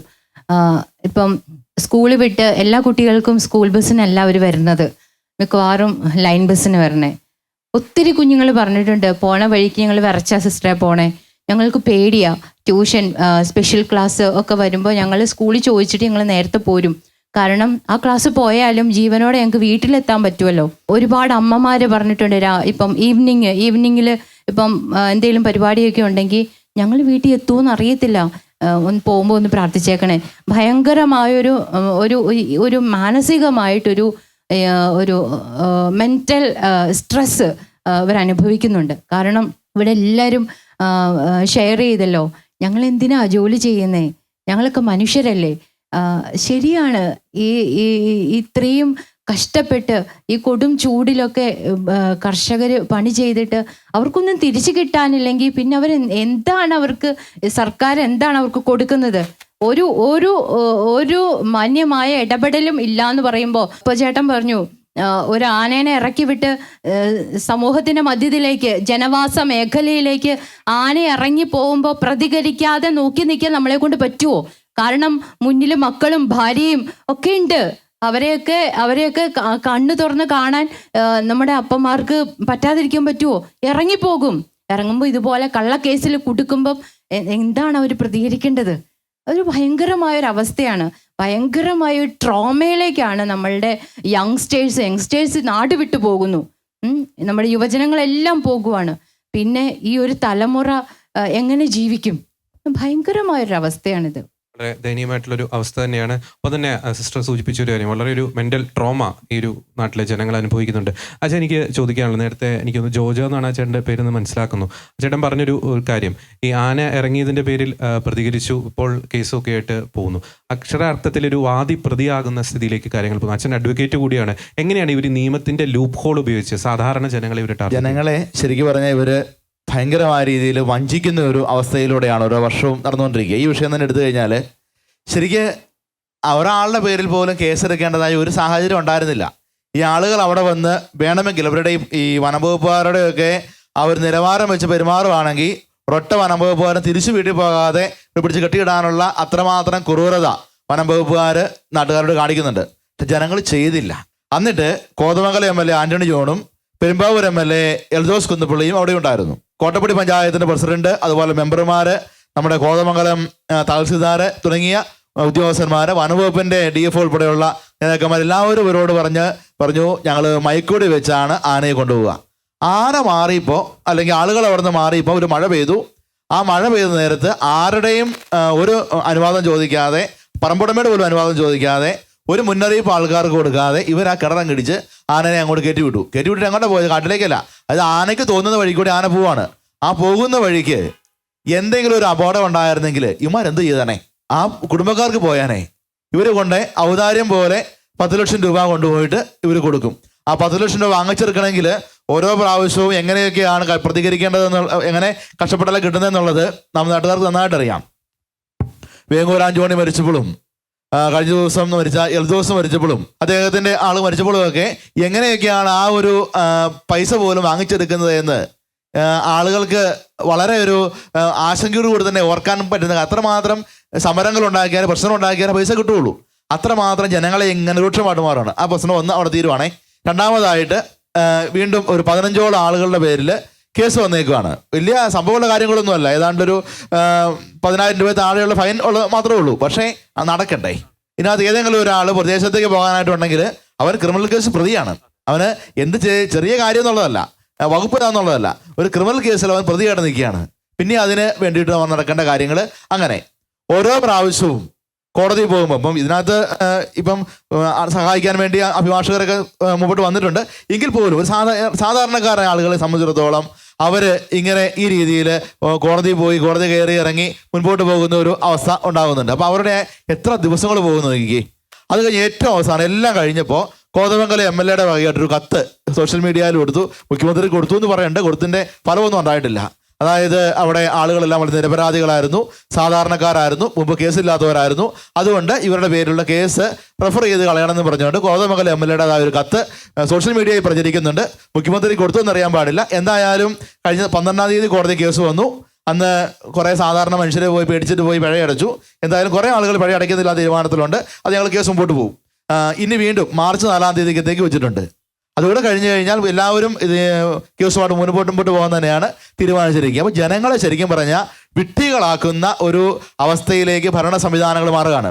അതുപോലെ മുൻപ് സുചേട്ടൻ പറഞ്ഞതുപോലെ തന്നെ നമ്മുടെ വൈൽഡ് ലൈഫ് വാർഡന് വന്യജീവികളെ അത്യാവശ്യ ഘട്ടങ്ങളിൽ വെടിവെക്കാനായിട്ട്, ഇല്ലായ്മ ചെയ്യാനായിട്ട് അനുവാദം കൊടുക്കാനായിട്ടുള്ള ഉത്തരവാദിത്വമുണ്ട്. അദ്ദേഹം അത് ചെയ്യുന്നില്ല.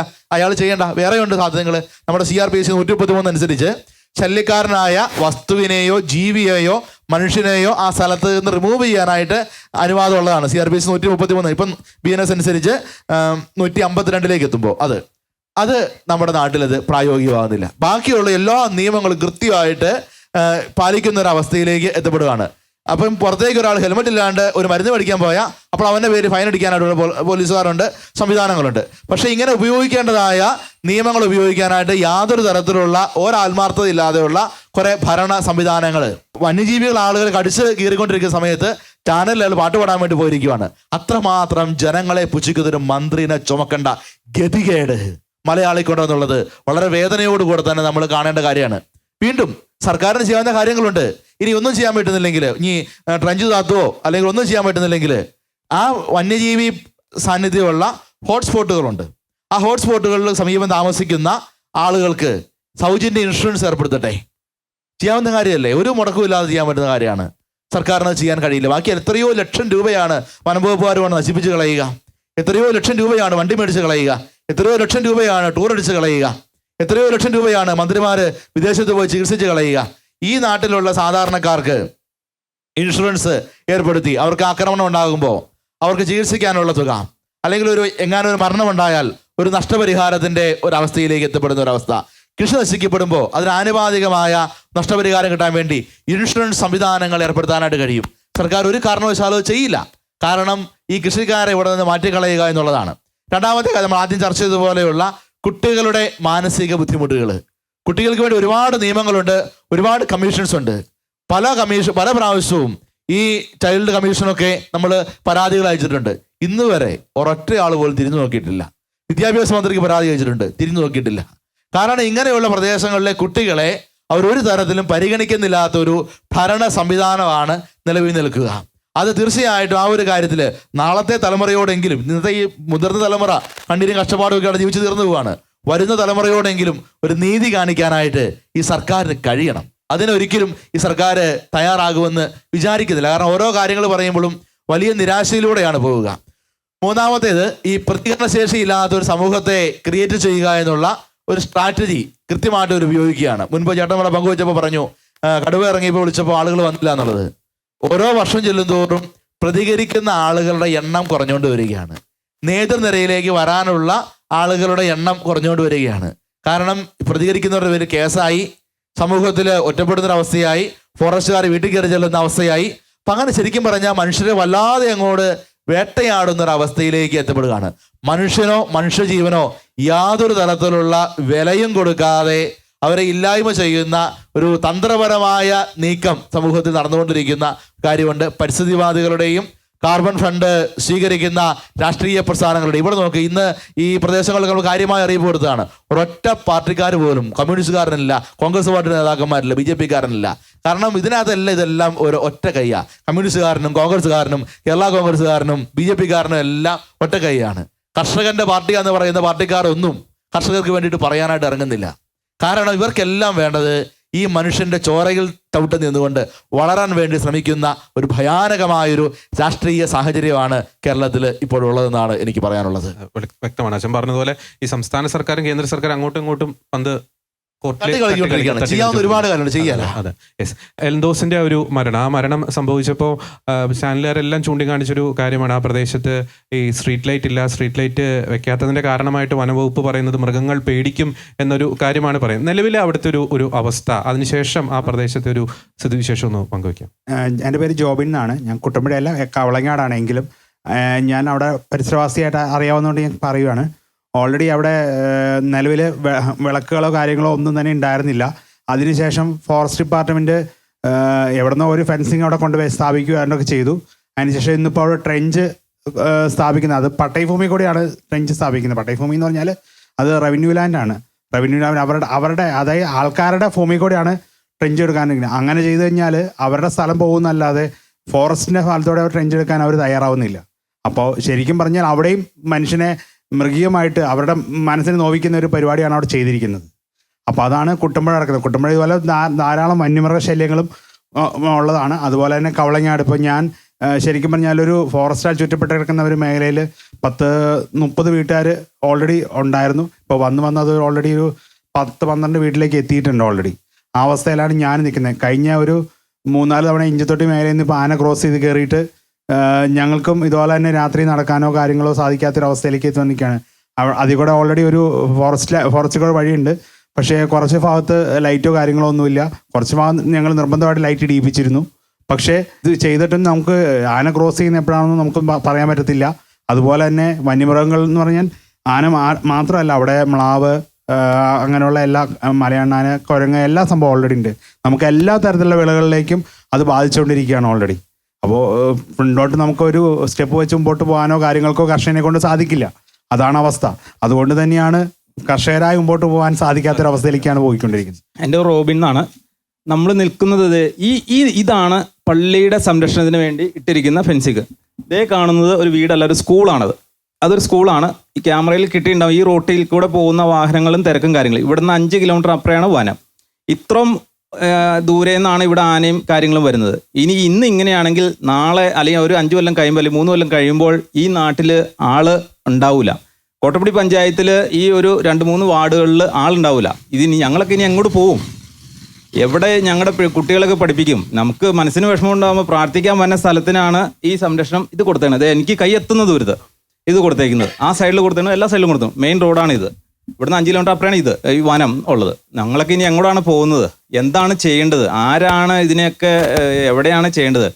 ഈ പ്രൈവറ്റ് പറമ്പിലൊക്കെ കയറുന്ന പന്നീനെയെങ്കിലും അവനവന് വെടിവെക്കാൻ ഒരു ഓർഡർ ഒരു മൗനവാനം കൊടുത്തത് കുറേയൊക്കെ നിൽക്കും.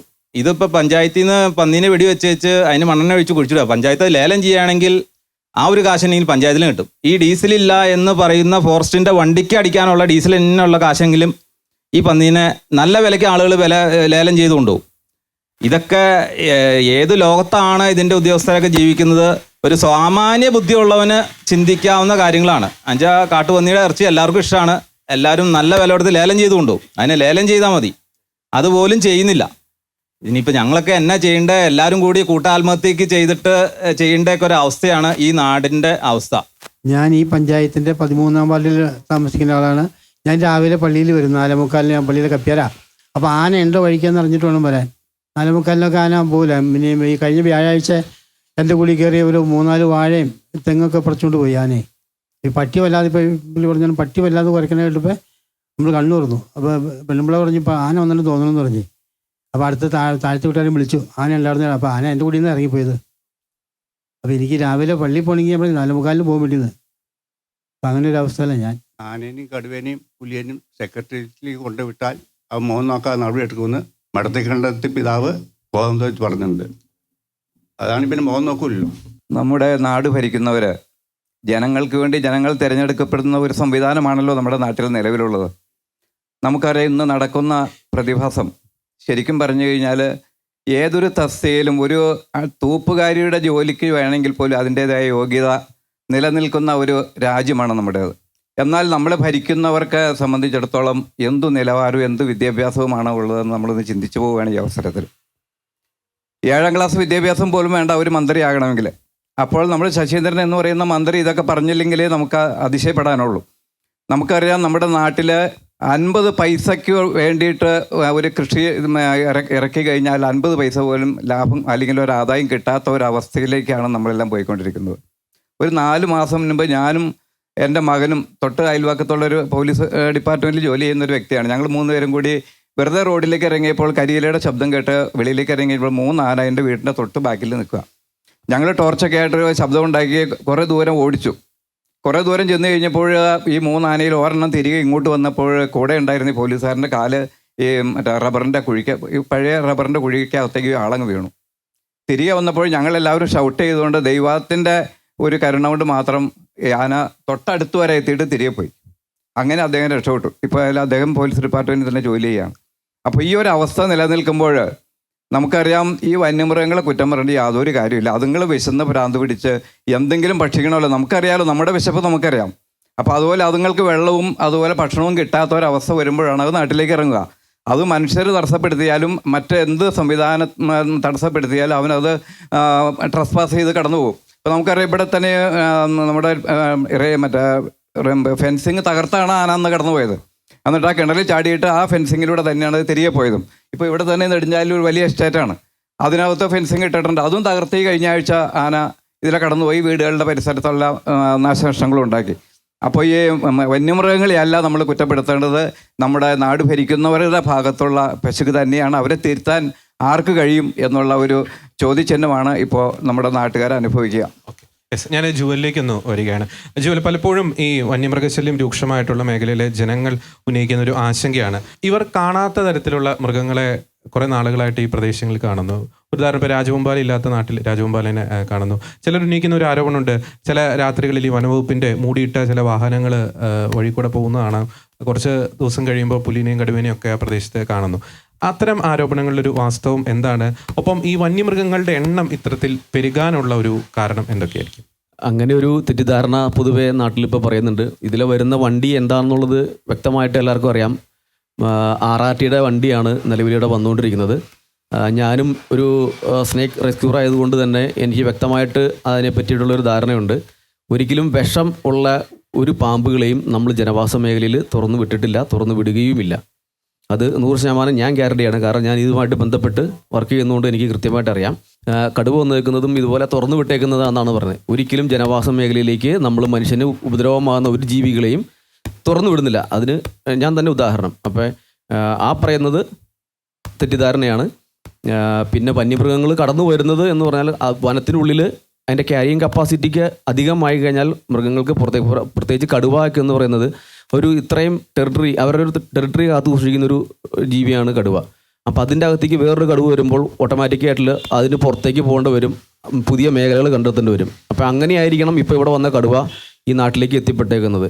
അതുപോലെ ഇപ്പോൾ ആന പൊട്ടിച്ച് കളഞ്ഞ ഫെൻസിങ്, ആന മൂലം കളഞ്ഞ ഫെൻസിങ് ഇടാനായിട്ട് ഇപ്പോൾ കടുവ വരേണ്ടി വന്നു.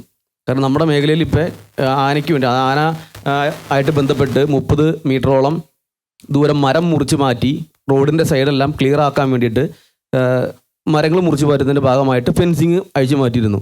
ആ ഫെൻസിങ് ഇടാൻ ഇപ്പോൾ ദ്രുതഗതിയിൽ അത് സംഭവം നടന്നുകൊണ്ടിരിക്കുകയാണ്. അതിന് കടുവ വരണത്. കാരണം കടുവ ആ മേഖലയിൽ വന്നപ്പോൾ വലിയ വലിയ ഉദ്യോഗസ്ഥരുൾപ്പെടെ എല്ലാവരും ആ മേഖല സന്ദർശിക്കാൻ വന്നതിൻ്റെ ഭാഗമായിട്ട് ഫെൻസിങ് എത്രയും പെട്ടെന്ന് ഇടണം എന്ന് പറഞ്ഞു. അതിൻ്റെ പേരിൽ ഫെൻസിങ് ഇട്ടുകൊണ്ടിരിക്കുന്നു. അതും ആ ഒടിഞ്ഞു പോയ കാലൊക്കെ പൊക്കി വെച്ചിട്ടാണ് ഇപ്പോൾ ഇട്ടുകൊണ്ടിരിക്കുന്നത്. ഇന്നിപ്പോൾ ഏതോ ഒരു സംഘടന ഒക്കെ ആയിട്ട് വന്ന് അവിടെ അടിക്കാട് വെട്ടാനും ഒക്കെ ആയിട്ടൊരു പ്രഹസനമായിട്ട് അവിടെ നടന്നു. കുറേ കഞ്ഞിയൊക്കെ വിളമ്പി അവർ കൊടുക്കുന്നത് കണ്ട് കുടിച്ചിട്ട് പോയിട്ടുണ്ട്. കാടൊക്കെ അങ്ങനെ തന്നെ നിൽപ്പുണ്ട്. പിന്നെ മന്ത്രി പറയുന്ന പോലെ എന്ത് സംഭവിച്ചാലും ഞാൻ RRT അവിടെ വിനിയോഗിച്ചിട്ടുണ്ട്. RRT ഞങ്ങൾ ഇപ്പം തന്നെ ഇറക്കും. RRT എന്ന് പറയുന്ന സംഭവം ഞങ്ങൾ ഏകദേശം ഒരു 4 വർഷമായിട്ട് ഇവിടെ ഉള്ള ആൾക്കാർ കാണുക. RRT എന്ന് പറഞ്ഞാൽ ഒരു ഫോറസ്റ്റ് ഉദ്യോഗസ്ഥനുണ്ടാവും, ഒരു ഡ്രൈവറുണ്ടാവും, ഈ നാട്ടിലെ 2 വാച്ചർമാരും ഉണ്ടാവും. ഇതാണ് RRT. ഈ കഴിഞ്ഞ ദിവസം ഇവർക്ക് എന്തെങ്കിലും എക്യുപ്മെന്റ്സ് ഒക്കെ പ്രൊവൈഡ് ചെയ്യുന്നുണ്ട്. അതാണ് പറഞ്ഞു വരുന്നത്. ഈ കഴിഞ്ഞ ദിവസം തന്നെ ഈ മിനിഞ്ഞാന്ന് ഈ ഫോറസ്റ്റ് വണ്ടിയുടെ നേരെ ആന ആക്രമണം ഉണ്ടായി. ഇവർക്ക് ജീവൻ രക്ഷിക്കാൻ ഈ RRT എന്ന് പറയുന്ന സംഭവം അവർക്ക് അവരുടെ സ്വയം ജീവൻ രക്ഷിക്കാനുള്ള ഉപകരണങ്ങൾ പോലും നിലവിൽ ഈ RRT സംഘങ്ങൾക്കില്ല. അവരെ സ്വയം ഓടി രക്ഷപ്പെട്ടു ചെയ്തേ. കഴിഞ്ഞ ദിവസം വണ്ടിക്ക് നേരെ വണ്ടിയുടെ അടുത്തവർ വന്നിട്ട് പിടിയാന തിരിഞ്ഞു പോയത്. അപ്പോൾ അതുപോലെയുള്ള ഈ RRT എന്ന് പറയുന്ന അവർക്ക് നമ്മളെ സംരക്ഷിക്കാൻ അവർ ഈ വനഭൂമിയിൽ ഈ നമ്മുടെ നാട്ടിൽ വന്നിട്ട് ഇതിനെ ഓടിക്കാനായിട്ട് ഇവർക്ക് ദേശം ഒരു വല്ല പറവൂരും എറണാകുളത്തുള്ള ഉദ്യോഗസ്ഥനാണ് ഇങ്ങോട്ട് വിടുന്നത്. ഈ ഭൂമി എന്താണെന്നോ ഇവിടെ എവിടെയൊക്കെ കിണറുണ്ടെന്നോ കുളമുണ്ടെന്നോ ഈ ആനനെ ഓടിച്ച് പോകുന്ന വഴിക്ക് എന്തൊക്കെ സംഭവിക്കുന്നൊന്നും ഇവർക്കറിയില്ല.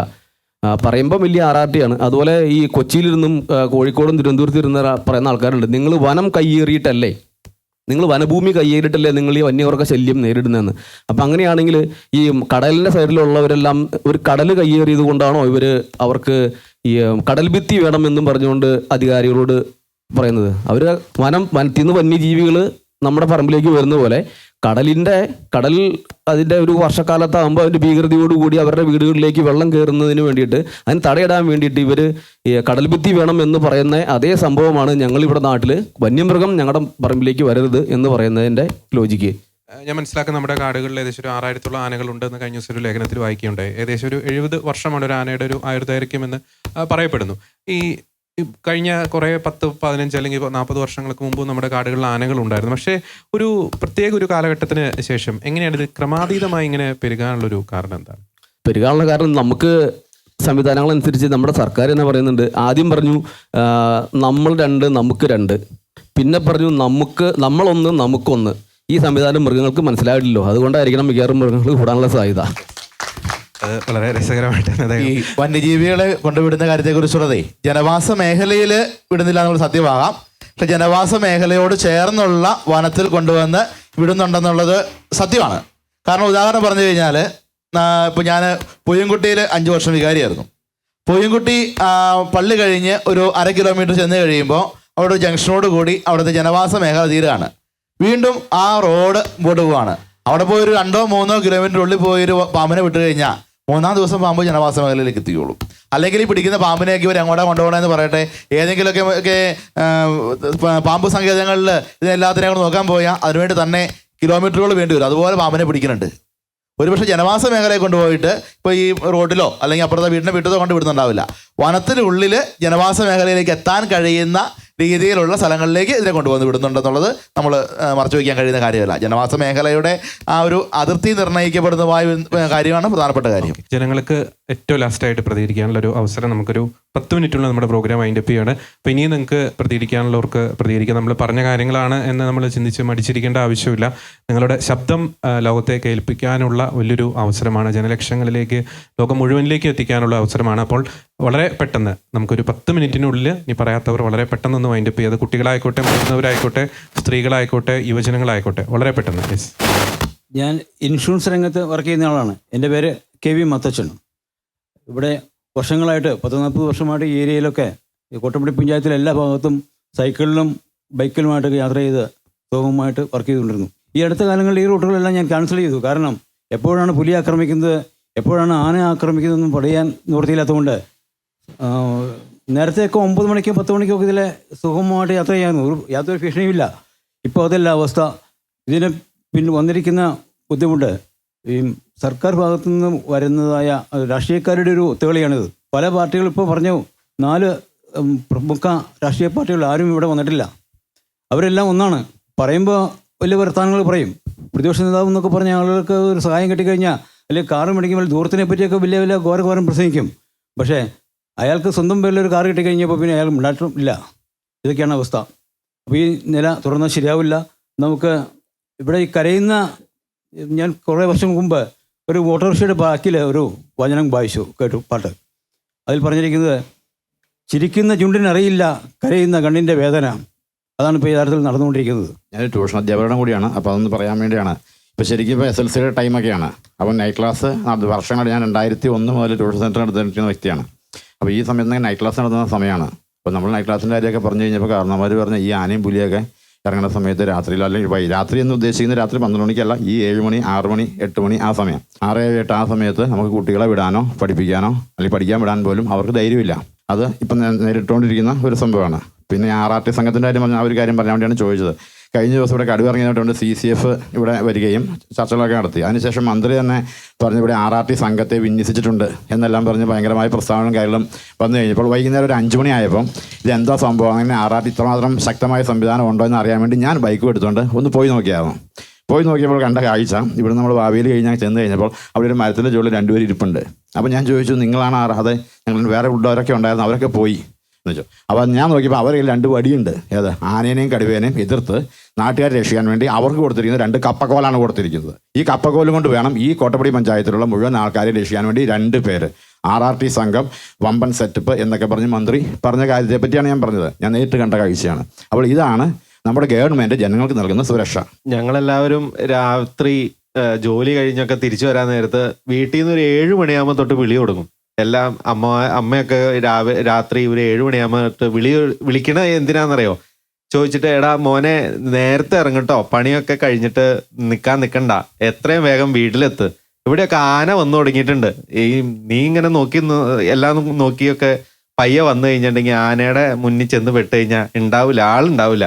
അപ്പൊ അതുകൊണ്ട് നേരത്തെ പോരെ എന്ന് പറഞ്ഞു. ഇങ്ങനെയൊക്കെയാണ് ഇവിടുത്തെ അവസ്ഥകൾ. പിന്നെ നേരത്തെ ഫോറസ്റ്റുകാർ ആനേനെ ഓടിക്കാൻ വേണ്ടി കടുവയുടെ സൗണ്ട് കേൾപ്പിക്കായിരുന്നു. ഇപ്പൊ ഓൾറെഡി ഒരു കടുവ ഫോറസ്റ്റിലായിട്ടുണ്ട്. ഇനിയിപ്പോൾ സൗണ്ട് തന്നെ കടുവ തന്നെ ചെയ്തോളും. ഇനി അത് മേടിച്ചു കൊടുക്കാനായിട്ട് ഇനി സർക്കാരിന് പൈസയൊന്നും നോക്കേണ്ട കാര്യമില്ലല്ലോ. എല്ലാം കൊണ്ടും മൊത്തം എല്ലാ സാധനങ്ങളും നമ്മുടെ ഈ ഫോറസ്റ്റിൽ ആയി തുടങ്ങിയിട്ടുണ്ട്. ഇനിയിപ്പോൾ കുരങ്ങായിട്ട് ഇപ്പോൾ കുറച്ച് കുരങ്ങുകളൊക്കെ വന്നിട്ട് നമ്മുടെ തെങ്ങിന്റെ മുകളിൽ കയറി മച്ചിങ്, അതായത് തേങ്ങയാവാൻ ഇതായിട്ടുള്ള സാധനങ്ങളൊക്കെ വലിച്ചു പറിച്ച് ചുമ്മാ ഓരോന്നിൽ ചാടി കയറി അത് വലിച്ചു പറിച്ച് താഴേക്ക് ഇടുന്നു. അങ്ങനെയുള്ള ഓരോ അവസ്ഥകളാണ്. പിന്നെ പുന്നേക്കാട് തൊട്ട് നമ്മുടെ പൂയംകുട്ടി വരെ പോയി കഴിഞ്ഞു കഴിഞ്ഞാൽ മനസ്സിലാവും, അതിൻ്റെ അകത്ത് ഒരു ആകെ നമുക്ക് വിരലെണ്ണാവുന്ന ബൾബ് മാത്രമേ ഉള്ളൂ. ഈ പോസ്റ്റേലുള്ളത് വഴിവിളക്ക് എന്ന് പറയുന്നത് ഒരു വിരലെണ്ണാവുന്ന വഴിവിളക്ക് മാത്രമേ ഉള്ളൂ. ആകെ ഒരു 2-3 സ്പോട്ട് ലൈറ്റ് അങ്ങനെയുള്ള സാധനങ്ങളൊക്കെ, അതായത് എന്തിനോ വേണ്ടി തിളയ്ക്കുന്ന സാമ്പാർ എന്ന് പറഞ്ഞ മാതിരി എവിടെയൊക്കെയോ കുറച്ച് സ്പോട്ട് ലൈറ്റ് കാര്യങ്ങളൊക്കെ വെച്ചിട്ടുണ്ട്.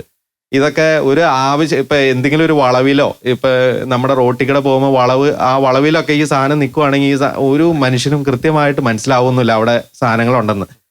ഈ ആന മാത്രമല്ല, അവിടെയുള്ള എല്ലാ സാധനങ്ങളും വട്ടം ചാടുന്ന സ്ഥിതിവിശേഷമൊക്കെ ഉള്ളതാണ്.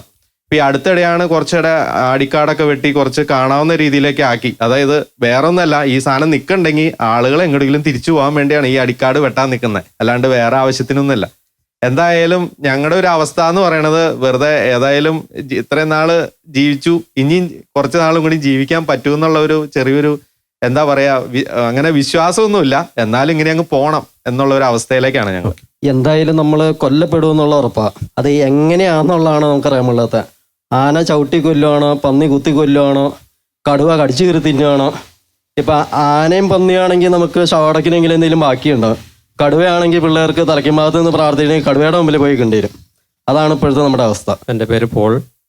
ഞാൻ ഇവിടെ അടുത്ത പരിസരവാസിയാണ്. ഞങ്ങളുടെ പറമ്പിൽ വന്ന് കണ്ടു കഴിഞ്ഞാൽ വളരെ മനോഹരമാണ്. കാരണം അതുപോലെ തട്ടുതട്ടായ പറമ്പാണ് ഞങ്ങളുടേത്. ഒരു തട്ടിലും കയ്യാലില്ല, എല്ലാം പോയിരിക്കുക. മിക്കവാറും ദിവസങ്ങളിൽ ആന വരുന്നുണ്ട്. പന ഉണ്ടായിരുന്നു, അതിർത്തിയിൽ പന ഉണ്ടായിരുന്നതാണ്. ആ പനകളെല്ലാം കുത്തിമറിച്ച് തിന്നിട്ട് പോവും. ഓടിക്കാൻ ചെന്നാൽ ലൈറ്റ് അടിച്ച് കഴിഞ്ഞാൽ ആന തിരിച്ചു വരും. വീടിൻ്റെ മുറ്റത്ത് വരെ വന്നു. പട്ടി രേഖലുണ്ടായി കഴിഞ്ഞാൽ കിടന്നുറങ്ങാൻ പറ്റത്തില്ല. പട്ടി ആ മാതിരി കുറയുക. രാത്രി കാലങ്ങളിൽ ആനയെ ഓടിക്കാനായിട്ട് ഒത്തിരി ദിവസങ്ങൾ നടന്നിട്ടുണ്ട്. പക്ഷേ ഫോറസ്റ്റുകാരെ വിളിക്കുമ്പോൾ അവർക്ക് വണ്ടിയില്ല, ഓടാൻ ഡീസലില്ല, ലൈറ്റില്ല, ഞങ്ങൾ തിരക്കിലാണ്, അല്ലെങ്കിൽ ഞങ്ങൾ ആളില്ല എന്നുള്ള മറുപടിയാണ് ഞങ്ങൾക്ക് കിട്ടിക്കൊണ്ടിരിക്കുന്നത്. പന്നി അതുപോലെ തന്നെ ഒരു കൃഷി പോലും ചെയ്യാൻ പറ്റാത്ത അവസ്ഥ. എന്ത് നട്ടാലും പന്നി തിന്നും. ഇപ്പോൾ നമുക്ക് പണിയെടുക്കാൻ പറ്റത്തില്ല, എടുത്തിട്ട് കാര്യമില്ല. മക്കളുടെ അവസ്ഥ അതുപോലെ. പഠിക്കാൻ പോകുന്ന പിള്ളേർക്ക് ഒരു ട്യൂഷന് പോകാനോ വൈകിട്ട് ഒരു സ്പെഷ്യൽ ക്ലാസ് കഴിഞ്ഞ് വരാനോ അവർക്ക് ബുദ്ധിമുട്ടാണ്, അവർക്കും പേടിയാണ്. ഞങ്ങൾക്കാണെങ്കിലും ഞങ്ങളുടെ പണി കഴിഞ്ഞിട്ട് ഒന്ന് വീട്ടിൽ വരാമെന്ന് ഒന്ന് സന്ധിക്കാനോ കടയിൽ പോകാൻ സമയം കിട്ടുന്നത്. അതിന് പോകാൻ പോലും ഞങ്ങൾക്ക് അവസരം കിട്ടുന്നില്ല. കാരണം ഇതാണ് വഴി, ഇതുവഴിയാണ് ആന ക്രോസ് ചെയ്യുന്നതെല്ലാം. അങ്ങനെ പേടിച്ചിട്ട് പോവും. അവസ്ഥ വളരെ മോശമാണ്. അല്ല, ഞാനിപ്പോൾ കുറച്ചാളായിട്ട് ആന ഉണ്ടായിരുന്ന സമയത്ത് ഞങ്ങൾ ആ ഫോറസ്റ്റുകാരുടെ കൂടെ അവരുടെ കാട്ടിൽ കയറും, അവരുടെ കൂടെ വാച്ചർമാരും ഒക്കെ ഉണ്ടായിരുന്നു ഓൾറെഡി. ആ സമയത്താണ് പെട്ടെന്ന് കോതമംഗലത്ത് RRT സംഘം രൂപീകരിക്കുകയും കാര്യങ്ങളൊക്കെ ചെയ്തിരുന്നത്. അതിനോടനുബന്ധിച്ച് തന്നെ ഞങ്ങൾ കാട്ടിൽ കയറുമ്പം ഈ പറഞ്ഞ RRT എന്ന് പറഞ്ഞ് വെറുതെ വന്ന് റോഡിൽ കൂടെ നിൽക്കുന്ന അവസ്ഥയാണ്. അവരുടെ കയ്യിൽ ഒരു ടോർച്ചില്ല, ഒരു തരത്തിലുള്ള ഒരു സാധനങ്ങളും ഇല്ലാതെയാണ് അവർ വരുന്നത്. ചുമ്മാ വന്നിട്ട് നടക്കുക എന്ന് മാത്രമേ ഉള്ളൂ, അല്ലാതെ വേറെ ഒരു വഴിയില്ല. അവർ വിളിച്ച പോലും ഒരു മറുപടി പോലും ഇല്ലാത്തൊരവസ്ഥ. കാരണം ഞങ്ങളിങ്ങനെ കവർ ചെയ്ത് ആന അപ്പുറം ഉണ്ടെന്ന് റോഡിൽ ഞങ്ങൾ കവർ ചെയ്ത് നിൽക്കുന്നു. അപ്പോൾ നാട്ടുകാരായിട്ട് ഒരു 4 പേര് ഓൾറെഡി ഉണ്ട്. ബാക്കി ഫോറസ്റ്റിലെ വാച്ചർമാരും ഉദ്യോഗസ്ഥന്മാരും തന്നെയാണ്. അവിടെ കവർ ചെയ്ത് നിൽക്കുമ്പോൾ പോലും ഇവർ വന്ന് അവിടെ വണ്ടിയായിട്ട് അവിടെ വെറുതെ നിൽക്കുന്നു എന്നല്ലാതെ ഒരു മാന്യത പോലും നമ്മളോട് കാണിക്കുന്നില്ല. നമ്മൾ നിൽക്കുന്ന അത്രയും പോലും അവരുടെ ഭാഗത്തുനിന്ന് റെസ്പോൺസിബിൾ ഇല്ല. അതാണ് നമ്മുടെ ഇവിടുത്തെ ഉദ്യോഗസ്ഥന്മാർ ചെയ്യുന്ന അവസ്ഥ. പിന്നെ നമ്മൾ എന്ത് ഭദ്രതയാണ് ഇവർ നമുക്ക് തരുന്നതെന്ന് നമുക്കറിയാൻ പാടില്ല.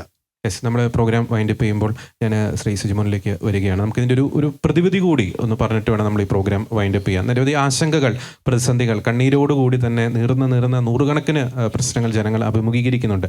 ഇനി ഇതിൻ്റെ ഒരു പ്രതിവിധി എന്താണ്? നമുക്കൊരു നിയമപരമായ മാർഗത്തിലൂടെ പ്രതിവിധി നേടിയെടുക്കാൻ സാധിക്കുമോ, അല്ലെങ്കിൽ മറ്റേതെങ്കിലും രീതിയിൽ ഇതിനൊരു പരിഹാരം കണ്ടെത്താൻ സാധിക്കും? അക്കാര്യത്തിൽ നിലവിലുള്ള നിയമങ്ങൾ കൃത്യമായിട്ട് നടപ്പാക്കിയാൽ മാത്രം തീരാവുന്ന പ്രശ്നങ്ങളേ ഉള്ളൂ. പക്ഷെ അതിനുള്ളൊരു ഇച്ഛാശക്തിയോ ശേഷിയോ നമ്മുടെ ഭരണ സംവിധാനത്തിന് ഇല്ല എന്നവർ തെളിയിച്ച സ്ഥിതിക്ക് ഇനി അതായത് നമ്മളെ കൊല്ലാതിരിക്കാൻ അവർക്ക് കഴിയില്ല. അങ്ങനെ ആണെങ്കിൽ മരണപ്പെട്ടു പോകുന്ന ആൾക്കാരുടെ ആശ്രിതർക്ക് അവർക്ക് ന്യായമായ ഒരു കോമ്പൻസേഷൻ എങ്കിലും കൊടുക്കാനുള്ള സംവിധാനമായിരുന്നു ഇവർ ചെയ്യേണ്ടിയിരുന്നത്. അതും ഭരണ നേട്ടങ്ങളുടെ കൂട്ടത്തിൽ പറയുന്നുണ്ട് എന്നുള്ളതല്ലാതെ ഇഫക്റ്റീവായിട്ട് വരുന്നില്ല. അത് നമ്മൾ 2 രീതിയിലെടുത്താൽ, നമ്മൾ മറ്റൊരു വ്യക്തിക്ക് ജോലി കൊടുത്തതിനകത്ത് നമ്മൾ ഒരിക്കലും ഒരു സങ്കടം പറയുന്നില്ല. നമ്മൾ കർണാടകയിൽ ഷിരൂർ ലോറിക്ക് അടിയിൽ പോയ അർജുൻ്റെ ഭാര്യയ്ക്ക് സർക്കാർ മന്ത്രിസഭ കൂടി എക്സ്ട്രാ ഓർഡിനറി സർക്കംസ്റ്റാൻസസ് എന്നുള്ള രീതിയിൽ ജോലി കൊടുത്തു. അവർ ഒരു ഡിസർവിങ് കാൻഡിഡേറ്റാണ്, കൊടുക്കേണ്ടത് തന്നെയാണ്. അങ്ങനെയാണെങ്കിൽ തല തിന്ന് തീർത്ത നമ്മുടെ രാധയുടെ മക്കൾക്ക് കൊടുക്കണ്ടേ? കരുവാരക്കുണ്ടിൽ പോർച്ചിലിരുന്ന് പത്രം വായിച്ചുകൊണ്ടിരുന്ന ഷാജഹാന്റെ ചങ്ക് പോത്ത് വെട്ടിക്കീറി ഷാജഹാന്റെ മക്കൾക്ക് കൊടുക്കണ്ടേ? ഈ തല്ലി തകർത്ത് കളഞ്ഞ വയനാട്ടിലെ തോമസ് ചേട്ടൻ്റെ മക്കൾക്ക് കൊടുക്കണ്ടേ? പോർച്ചിൽ ആന കയറി പിള്ളേരുടെ കാങ്കിൽ മിറ്റത്തിട്ട് കുത്തിക്കൊന്ന അജിയേട്ടൻ്റെ മക്കൾക്ക് കൊടുക്കണ്ടേ?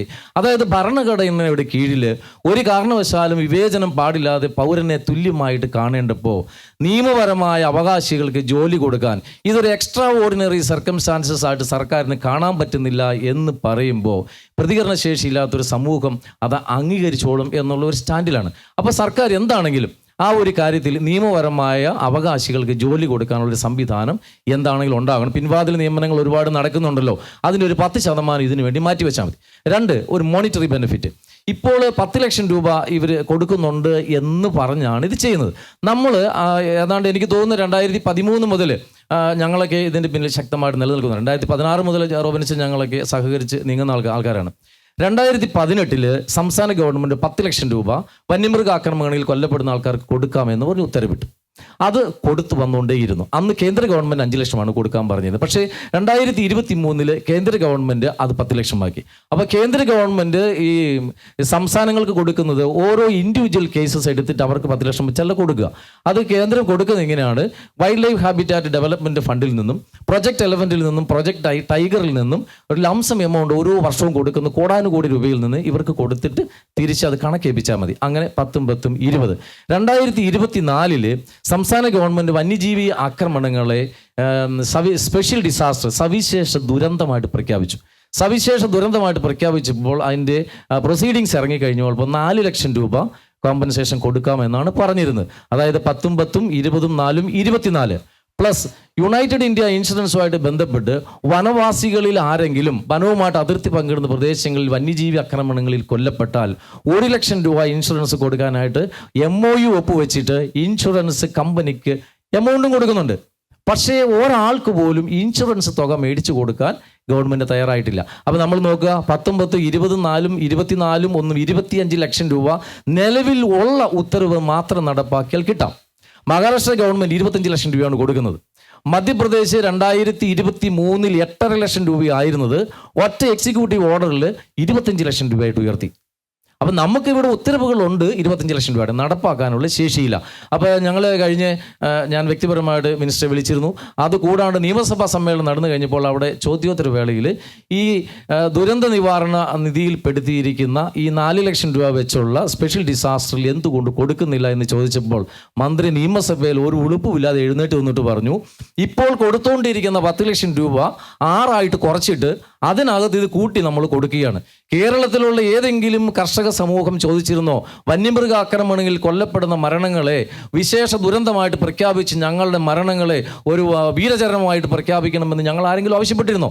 ഈ സ്പെഷ്യൽ ഡിസാസ്റ്റർ ആയിട്ട് ഇത് പ്രഖ്യാപിക്കുമ്പോൾ സംസ്ഥാന സർക്കാരിൻ്റെ വെബ്സൈറ്റിൽ കൊടുത്തിരുന്നു, ഇന്ത്യയിൽ ആദ്യമായി വന്യജീവി ആക്രമണങ്ങളിൽ മരണപ്പെടുന്ന ആൾക്കാർക്ക് 4 ലക്ഷം രൂപ സ്പെഷ്യൽ ഡിസാസ്റ്റർ ആയിട്ട് കൊടുക്കുന്ന സംസ്ഥാനം കേരളം.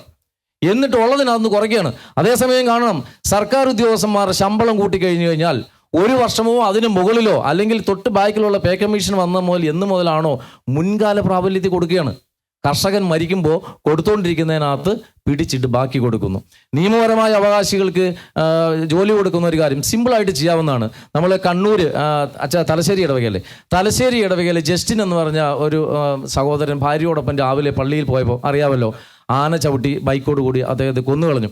അദ്ദേഹത്തിന് ജോലി കൊടുക്കാതെ വർഷങ്ങളായിട്ട് ഇങ്ങനെ കൊടുക്കാതിരിക്കുകയും അവസാനം സർക്കാരിൽ കൊടുത്ത കാര്യങ്ങളെല്ലാം പരാജയപ്പെട്ട് കഴിഞ്ഞപ്പോൾ തലശ്ശേരി രൂപത കോർപ്പറേറ്റ് ഏജൻസിയിൽ ആ ഭാര്യയ്ക്ക് ജോലി കൊടുത്തു.